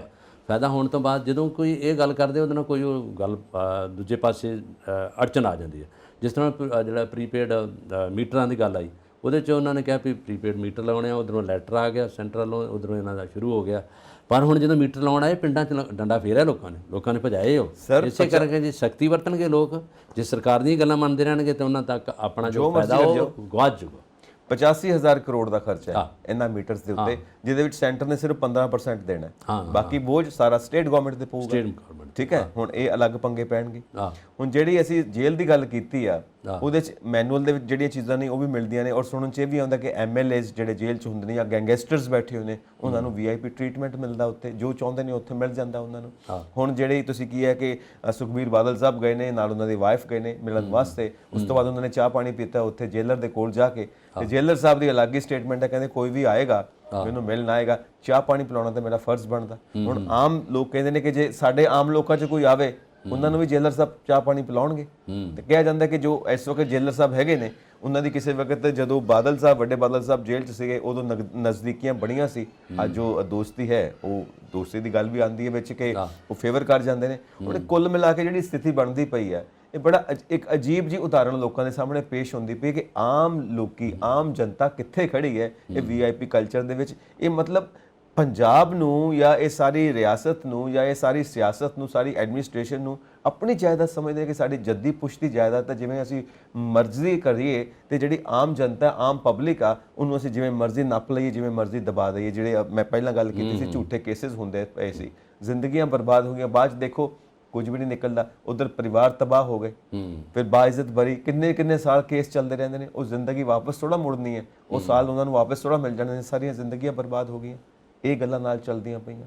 ਕਿਤੇ ਗੱਲਾਂ ਚੱਲਦੀਆਂ ਪਈਆਂ ਕਿ ਜਿਹੜੀਆਂ ਟਰਾਂਸਪੋਰਟ ਬੱਸਾਂ ਨੇ ਸਾਡੀਆਂ, ਜਿਹੜੀਆਂ ਬਾਦਲ ਸਾਹਿਬ ਦੀਆਂ ਬੱਸਾਂ ਨੇ, ਉਹ ਦਿੱਲੀ 에ਅਰਪੋਰਟ ਤੱਕ ਜਾਂਦੀਆਂ ਨੇ, ਸਰਕਾਰੀ ਬੱਸਾਂ ਨਹੀਂ ਜਾਂਦੀਆਂ। ਤੇ ਕੇਜਰੀਵਾਲ ਸਾਹਿਬ ਹੁਣ ਕੀ ਕਹਿਣਾ ਚਾਹੁੰਦੇ ਨੇ, ਕਿਉਂਕਿ ਹੁਣ ਤਾਂ ਪੰਜਾਬ ਵਿੱਚ ਵੀ ਕੇਜਰੀਵਾਲ ਸਾਹਿਬ ਹੀ ਨੇ ਇੱਕ ਤਰ੍ਹਾਂ ਨਾਲ ਇਨਡਾਇਰੈਕਟਲੀ, ਤੇ ਹੁਣ ਦਿੱਲੀ 'ਚੋਂ ਲੰਘਣ ਦੇਣਗੇ ਬੱਸਾਂ। ਉਹ ਅੱਗੋਂ ਕਹਿ ਦਿੰਦੇ ਨੇ ਕਿ ਜਿਹੜੀਆਂ ਗਵਰਨਮੈਂਟ ਬੱਸਾਂ ਨੇ ਤਾਂ ਨਹੀਂ ਜਾ ਸਕਦੀਆਂ ਕਿਉਂਕਿ ਕੁਝ ਲੀਗਲ ਮੈਟਰਸ ਨੇ, ਕੁਝ ਕਾਨੂੰਨੀ ਮੈਟਰਸ ਨੇ, ਕੁਝ ਐਡਮਿਨਿਸਟ੍ਰੇਸ਼ਨ ਦੇ ਮੈਟਰਸ ਨੇ, ਪਤਾ ਨਹੀਂ ਕਿਹੜੇ ਮੈਟਰਸ ਨੇ। ਬਾਦਲ ਸਾਹਿਬ ਦੀਆਂ ਬੱਸਾਂ, ਪ੍ਰਾਈਵੇਟ ਬੱਸਾਂ ਉੱਥੇ ਤੱਕ ਜਾਂਦੀਆਂ ਨੇ 에ਅਰਪੋਰਟ ਤੱਕ, ਤੇ ਸਰਕਾਰੀ ਬੱਸਾਂ ਨਹੀਂ ਜਾਂਦੀਆਂ 에ਅਰਪੋਰਟ ਤੱਕ। ਹੁਣ ਇਹ ਕੀ ਮਸਲਾ ਹੈ, ਇਹ ਵੀ ਨਜਿੱਠਣਾ ਪੈਣਾ। ਮਤਲਬ ਭਗਵੰਤ ਮਾਨ ਸਾਹਿਬ ਕੋਲ ਥਾਂ ਦੇ ਉੱਤੇ, ਪੈਰ ਦੇ ਉੱਤੇ ਮਸਲੇ ਨੇ। ਇਹ ਪਤਾ ਨਹੀਂ ਕਿਵੇਂ ਨਜਿੱਠਣੇ ਨੇ ਉਹਨਾਂ ਨੇ, ਕਿਉਂਕਿ ਇਹ ਜਿਹੜੀ ਵਜ਼ਾਰਤ ਮਿਲੀ ਹੈ ਨਾ, ਇਹ ਦੇਖਣ ਨੂੰ ਬਹੁਤ ਵਧੀਆ ਕਿ CM ਸਾਹਿਬ ਬਣ ਗਏ ਹੋ, ਪਰ ਇਹ ਮਿੱਠੀ ਜੇਲ੍ਹ ਹੈ ਇੱਕ ਤਰ੍ਹਾਂ ਨਾਲ। ਤੁਹਾਨੂੰ ਮਤਲਬ ਵੇਲ ਨਹੀਂ ਹੈਗਾ, ਹਰ ਵੇਲੇ ਤੁਹਾਨੂੰ ਕੋਈ ਨਾ ਕੋਈ ਫਿਕਰ ਲੱਗਾ ਰਹਿਣਾ ਕਿ ਮੈਂ ਮਸਲੇ ਹੱਲ ਕਿਵੇਂ ਕਰਨੇ ਨੇ। ਚਲੋ ਕੋਈ ਨਹੀਂ, ਭਗਵੰਤ ਮਾਨ ਨੇ ਤਾਂ ਜਿਹੜੀ ਸ਼ੁਰੂਆਤ ਅੱਛੀ ਕੀਤੀ, ਬਹੁਤ ਵਧੀਆ ਕੀਤੀ। ਖਟਕੜ ਕਲਾਂ ਆ ਕੇ ਉਹਨੇ ਇਨਕਲਾਬ ਜਿੰਦਾਬਾਦ ਦਾ ਨਾਰਾ ਵੀ ਲਾਇਆ, ਔਰ ਉਹਨਾਂ ਦੇ ਵਿੱਚ ਇੱਕ ਜੋਸ਼ ਵੀ ਆਇਆ। ਜਿਉਂ ਉਹਨਾਂ ਨੇ ਮੁੱਦੇ ਲਿਆਂਦੇ ਆ ਪੰਜਾਬ ਨੂੰ ਅੱਗੇ ਵਿਕਾਸ 'ਚ ਲਿਆਉਣ ਲਈ, ਉਹ ਮੁੱਦੇ ਤਾਂ ਅੱਛੇ ਲੈਂਦੇ ਆ, ਜਿਨ੍ਹਾਂ 'ਚ ਹੁਣ ਇਹਨਾਂ ਨੇ ਜਿਹੜਾ ਕਲੀਨਿਕ ਆ, ਸਿਹਤ ਕਲੀਨਿਕ ਜਿਹੜੇ ਆ, ਉਹਦੇ ਬਾਰੇ ਇਹਨਾਂ ਨੇ ਕੀਤਾ, ਉਹ ਛੇਤੀ ਲਿਆ ਰਹੇ ਆ, ਜਿਹਦੇ 'ਚ ਮੁਹੱਲਾ ਕਲੀਨਿਕ ਸ਼ੁਰੂ ਕਰਦੇ, ਉਹ 10,000 ਦਾ ਇਹਨਾਂ ਨੇ ਸੈਂਕਸ਼ਨ ਕਰ ਰਹੇ ਆ। ਉਹਦੇ 'ਚ ਕੈਬਨਿਟ ਮੀਟਿੰਗ ਵੀ ਹੋਈ ਆ, ਔਰ ਬੜੀ ਜਲਦੀ ਉਹਨਾਂ ਨੇ ਕਹਿਤਾ ਕਿ ਸਾਰੇ ਪਿੰਡਾਂ 'ਚ, ਸ਼ਹਿਰਾਂ 'ਚ ਜਿੱਥੇ ਜਿੱਥੇ ਦੀ ਜ਼ਰੂਰਤ ਆ ਉਹ ਕਰਨਗੇ। ਇੱਕ ਉਹਨਾਂ ਨੇ ਦੌਰਾ ਬਾਕੀ ਜਿਹੜੇ ਹਸਪੀਟਲ ਆਪਣੇ ਸਰਕਾਰੀ ਆ, ਸਿਵਲ ਹਸਪੀਟਲ, ਇਹਨਾਂ ਦਾ ਵੀ ਕੀਤਾ, ਕਾਰਪੋਰੇਸ਼ਨ ਦੇ ਅੰਡਰ ਆਣਾ ਹੈਲਥ ਸਿਸਟਮ। ਹਾਂਜੀ ਬਿਲਕੁਲ, ਉਹਨਾਂ ਨੇ ਉਹਦਾ ਵੀ ਦੌਰਾ ਕੀਤਾ, ਦੇਖਿਆ ਵੀ ਇਹਦੇ 'ਚ ਕੀ ਉਣਤਾਈਆਂ ਤੇ ਅਸੀਂ ਜਿਹੜੇ ਨਵੇਂ ਬਣਾ ਰਹੇ ਹਾਂ ਉਹਦੇ 'ਚ ਕੀ ਹੈ। ਹੋ ਸਕਦਾ ਕਿ ਇਹਨੂੰ ਉਸ ਤਰੀਕੇ ਨਾਲ ਸ਼ਿਫਟ ਕਰ ਦੇਣਗੇ ਜਿੱਥੇ ਜਿੱਥੇ ਇਹਨਾਂ ਦੇ ਹੈਗਾ, ਉਹ ਜਗ੍ਹਾ ਤੇ ਇਹਨਾਂ ਕੋਲ ਬਹੁਤ ਖੁੱਲੀ ਹੈ, ਜਿੱਦਾਂ ਜਲੰਧਰ ਦਾ ਬਹੁਤ ਵੱਡਾ ਹਸਪੀਟਲ ਆ, ਔਰ ਹੁਸ਼ਿਆਰਪੁਰ ਦਾ ਕਾਫੀ ਵੱਡਾ ਆ ਹਸਪੀਟਲ ਆ, ਸਿਵਲ ਹਸਪੀਟਲ। ਇਹਨਾਂ ਦਾ ਇਨਫਰਾਸਟ੍ਰਕਚਰ ਬਹੁਤ ਅੱਛਾ, ਬਣਤਰ ਬਹੁਤ ਅੱਛੀ ਆ। ਪਰ ਜਿਹੜੇ ਮੁਹੱਲਾ ਕਲੀਨਿਕ ਬਣਾਉਣਗੇ ਉਹਦੇ 'ਚ ਹੁਣ ਇਹਨਾਂ ਨੇ ਜਿਹੜੀ ਨਵੀਂ ਰਿਕਰੂਟਮੈਂਟ ਵੀ ਕਰਨੀ ਪੈਣੀ ਆ। ਉਹਦੇ 'ਚ ਨਰਸਾਂ, ਡਾਕਟਰ, ਇਹਦੇ 'ਚ ਬੜਾ ਕੁਛ ਇਹਨਾਂ ਨੇ ਫੀਲਡ ਦੇ ਵਿੱਚ ਘੁੰਮਣ ਵਾਲੇ, ਜਾਂ ਉਹਦੇ 'ਚ ਲੋਕਾਂ ਨੂੰ ਕੀ ਕੀ ਜਿਹੜੀ ਸਹੂਲਤਾਂ ਦੇਣਗੇ। ਉਹ 'ਚ ਮਸ਼ੀਨਰੀ ਵੀ ਚਾਹੀਦੀ ਹੈ, ਉਹਦੇ 'ਚ ਵੈਂਟੀਲੇਟਰ ਵੀ ਚਾਹੀਦੀ ਹੈ, ਉਹਦੇ 'ਚ ਬਾਕੀ ਮਸ਼ੀਨਾਂ ਵੀ ਸਭ ਕੁਝ ਚਾਹੀਦੀਆਂ, ਔਰ ਉਹਦੇ 'ਚ ਪੈਸਾ ਵੀ ਚਾਹੀਦਾ ਬਹੁਤ ਕੁਛ। ਇਹ ਚਲੋ ਇਹਨਾਂ ਦੀ ਗੱਲ ਹੈ, ਇਹਨਾਂ ਕੋਲ ਇਨੀਸ਼ੀਏਟਿਵ ਤੇ ਲਿਆ, ਕੰਮ ਨੂੰ ਸ਼ੁਰੂ ਤੋਂ ਅੱਗੇ ਕੀਤਾ, ਸਾਰਾ ਕੁਛ ਹੈਗਾ। ਦੂਸਰੇ ਪਾਸੇ ਇਹਨਾਂ ਦੀ ਗੱਲਾਂ ਜਾਂ ਜਿਹੜੇ ਦੇ ਇਸ਼ੂ ਅੱਛੇ ਹੁੰਦੇ ਆ। ਦੂਸਰਾ ਇਹਨਾਂ ਨੇ ਇਹ ਵੀ ਕੀਤਾ ਕਿ ਜਿਹੜਾ ਡਰੱਗਸ, ਜਿਹੜਾ ਪੰਜਾਬ ਨਸ਼ਾ ਮੁਕਤ ਬਣਾਉਣ ਦਾ ਮਸਲਾ, ਉਹਦੇ 'ਚ ਵੀ ਇਹਨੇ ਕਿਹਾ ਵੀ ਇਹ 6 ਮਹੀਨੇ ਦੇ ਵਿੱਚ ਅਸੀਂ ਇਹਨੂੰ ਪੂਰਾ ਕਰਾਂਗੇ, ਕਿਉਂਕਿ ਟਾਈਮ ਤਾਂ ਲੱਗਦਾ ਹੀ ਆ।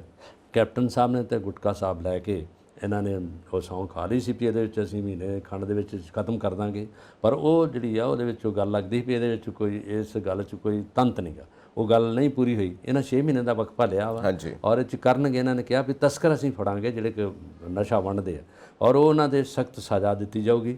ਇਹ ਕੁਝ ਸਪੈਸ਼ਲ ਟਾਸਕ ਫੋਰਸ ਬਣਾ ਰਹੇ ਆ, ਉਹਦੇ 'ਚ ਉਹ ਫੋਰਸ ਹੋਊਗੀ, ਉਹ EMPLOYE ਉਹ ਜਿਹੜੇ ਆਉਣਗੇ ਉਹ 'ਚ ਅਪਰ ਰੈਂਕ ਦੇ ਹੋਣਗੇ, ADG ਰੈਂਕ ਦੇ ਹੋਣਗੇ, DG ਰੈਂਕ ਦੇ ਆਫੀਸਰ ਹੋਣਗੇ, ਉਹਨਾਂ ਦੇ ਥੱਲੇ ਹੋਰ ਅਧਿਕਾਰੀ ਹੋਣਗੇ। ਇਹ ਦੇਖਣਗੇ ਸਾਰੇ ਪਾਸੇ ਵੀ ਕਿੱਧਰੋਂ ਨਸ਼ਾ ਆ ਰਿਹਾ, ਕਿਹਨਾਂ ਨੂੰ ਵੰਡਿਆ ਜਾ ਰਿਹਾ, ਇਹਦਾ ਘੱਟੋ ਘੱਟ ਕਿੱਥੇ ਇੱਕ ਜ਼ਖੀਰਾ ਵਾ, ਕਿੱਥੋਂ ਵੰਡਿਆ ਜਾ ਰਿਹਾ।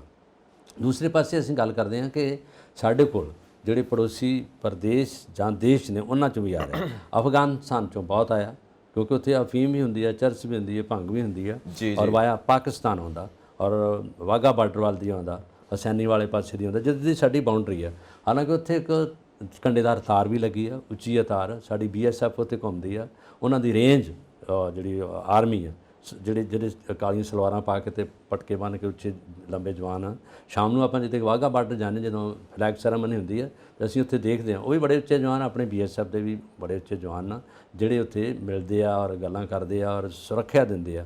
ਪਰ ਇਹ ਨਹੀਂ ਪਤਾ ਲੱਗਦਾ ਕਿ ਕਿੱਧਰ ਦੀ ਅਸਮਾਨ 'ਚ ਉੱਡ ਕੇ ਆ ਜਾਂਦੇ ਨਸ਼ੇ, ਕਿੱਧਰ ਦੀ ਆ ਰਹੇ ਆ, ਹੈ ਨਾ। ਡਰੋਨ ਜਿਹੜਾ ਘੁੰਮਦੇ ਆ, ਉਹਦੇ ਵਿੱਚ ਦੀ ਤਾਂ ਵੈਪਨ ਵੀ ਆਉਂਦੇ ਆ, ਕਈ ਕੁਛ ਹੁੰਦਾ, ਰਿਮੋਟ ਉੱਧਰੋਂ ਚੱਲਦਾ ਵਾ, ਪਰ ਉਹਦੇ 'ਚ ਕਦੇ ਵੀ ਇਹਨਾਂ ਨੇ ਇਹਨੂੰ ਰੋਕਣ ਦਾ ਜਾਂ ਉਹਦੇ 'ਚ ਕੋਈ ਇਹ ਨਹੀਂ ਕੀਤਾ ਕਿ ਇਹ ਜਿਹੜੀ ਹੁਣ ਟਾਸਕ ਫੋਰਸ ਬਣੇਗੀ ਸਪੈਸ਼ਲ, ਇਹਨੂੰ ਥੋੜ੍ਹੀ ਨਜ਼ਰਸਾਨੀ ਉੱਥੇ ਕਰਨੀ ਪਊਗੀ ਕਿ ਨਸ਼ਾ ਇੱਧਰ ਦੀ ਆ ਰਿਹਾ, ਸਿਰਫ ਤੇ ਸਿਰਫ ਪੰਜਾਬ ਦੀ ਜਵਾਨੀ ਨੂੰ ਬਰਬਾਦ ਕਰਨ ਲਈ।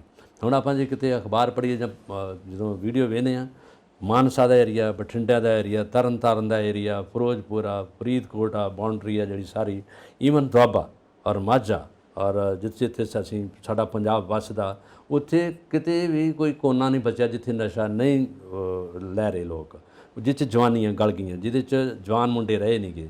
ਇਸੇ ਕਰਕੇ ਮਾਂ ਪਿਓ ਪੈਸਾ ਖਰਚ ਕੇ ਜ਼ਬਰਦਸਤੀ ਬੱਚਿਆਂ ਨੂੰ ਕੈਨੇਡਾ, ਅਮਰੀਕਾ, ਹੈ ਨਾ, ਇੰਗਲੈਂਡ ਘਰ ਘਲਾ ਰਹੇ ਆ ਕਿ ਚਲੋ ਘੱਟੋ ਘੱਟ ਬੱਚੇ ਤੇ ਰਹਿਣਗੇ ਇਹਨਾਂ ਚੀਜ਼ਾਂ ਤੋਂ, ਕੰਮ ਤੇ ਕਰਨਗੇ, ਪੜ੍ਹਨਗੇ, ਤੁਸੀਂ ਅੱਛੀ ਆਬ ਹਵਾ ਤੇ ਲੈਣਗੇ, ਚੰਗੇ ਕੱਪੜੇ ਤੇ ਪਾਉਣਗੇ। ਮਾਂ ਪਿਓ ਦੀ ਇਹ ਚਿੰਤਾ ਕਿ ਇੱਥੋਂ ਬਚਾਈਏ, ਔਰ ਇਹ ਮੇਰਾ ਖਿਆਲ ਹੈ ਕਦੋਂ ਕੁ ਤੱਕ ਰੋਕੂਗੀ। ਕਿੰਨੀਆਂ ਸਰਕਾਰਾਂ ਆਈਆਂ, ਇਹ ਸਰਕਾਰਾਂ ਦੇਖੋ, ਅਕਾਲੀ ਦਲ 2 ਟਰਮਸ ਰਹੇ ਆ, ਉਹਦੇ ਬਾਅਦ ਕਾਂਗਰਸ ਆਉਂਦੀ ਰਹੀ ਆ, ਵਾਰ-ਵਾਰ ਰਹੀ ਆ, 17 ਤੋਂ ਹੁਣ ਤੱਕ ਰਹੀ ਹੈ ਕਾਂਗਰਸ, ਢਿੱਲ ਹੋਣੀ ਗਈ ਆ, ਨਵੀਂ ਸਰਕਾਰ ਵੀ ਆਈ ਆ, ਪਰ ਲੋਕਾਂ ਨੂੰ ਇਹਨਾਂ ਨੇ ਕੋਈ ਨਿਜਾਤ ਨਹੀਂ ਦਿੱਤੀ। ਲੋਕ ਵਿਚਾਰੇ ਇਸ ਗੱਲੋਂ ਦੁਖੀ ਰਹੇ, ਮਾਂ ਪਿਓ ਵਿਚਾਰੇ ਇਸ ਪਾਸਿਓਂ ਇਸ ਕਰਕੇ ਤੰਗ ਰਹੇ ਆ। ਉਹ ਬੱਚੇ ਨਾ ਤਾਂ ਪੜ੍ਹੇ ਆ, ਨਾ ਬੱਚਿਆਂ ਨੇ ਕਮਾਈ ਕੀਤੀ ਆ, ਨਾ ਮਾਂ ਪਿਓ ਦਾ ਕੋਈ ਕੰਮ ਕੀਤਾ ਵਾ, ਵਿਆਹ ਕਰਾ ਕੇ ਬੱਚੇ ਪੈਦਾ ਕਰਕੇ ਤੇ ਨਸ਼ੇ ਵਾਲੇ ਪਾਸੇ ਲੱਗ ਗਏ, ਜ਼ਮੀਨਾਂ ਵੇਚ ਗਈਆਂ, ਹੈ ਨਾ, ਪਲਾਟ ਵੇਚ ਗਏ, ਸਾਰਾ ਕੁਛ ਉਹਨਾਂ ਦਾ ਗਹਿਣੇ ਧਰਤਾ, ਤੇ ਮਾਂ ਪਿਓ ਵਿਚਾਰਾ ਤੰਗ ਰਿਹਾ। ਅਜੇ ਵੀ ਕਿਸੇ ਮਾਂ ਪਿਓ ਨਾਲ ਆਪਾਂ ਗੱਲ ਕਰੀਏ ਪੰਜਾਬ 'ਚ, ਤੇ ਇਸ ਗੱਲੋਂ ਤੰਗ ਆ, ਦੁਖੀ ਆ। ਔਰ ਇਹਦੇ ਵਿੱਚ NRI ਸਭਾਵਾਂ ਜਿਹੜੀਆਂ, ਉਹਨਾਂ ਨੇ ਬੜਾ ਅੱਛਾ ਰੋਲ ਅਦਾ ਕੀਤਾ।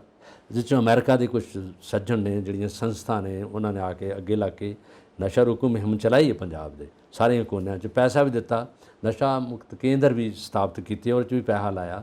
ਇਹ ਗੱਲ ਤਾਂ ਬੜੀ ਅੱਛੀ ਹੈ, ਬੜੀ ਭਰੋਸੇਯੋਗ ਹੈ, ਬੜੀ ਜਿਹੜੀ ਲੋਕਾਂ ਦੀ ਲਾਹੇਵੰਦ ਗੱਲ ਹੈ, ਜਿਹੜੀ NRI ਜਿਹੜੇ ਪ੍ਰਵਾਸੀ ਭਾਰਤੀ ਨੇ ਕੰਮ ਕੀਤਾ।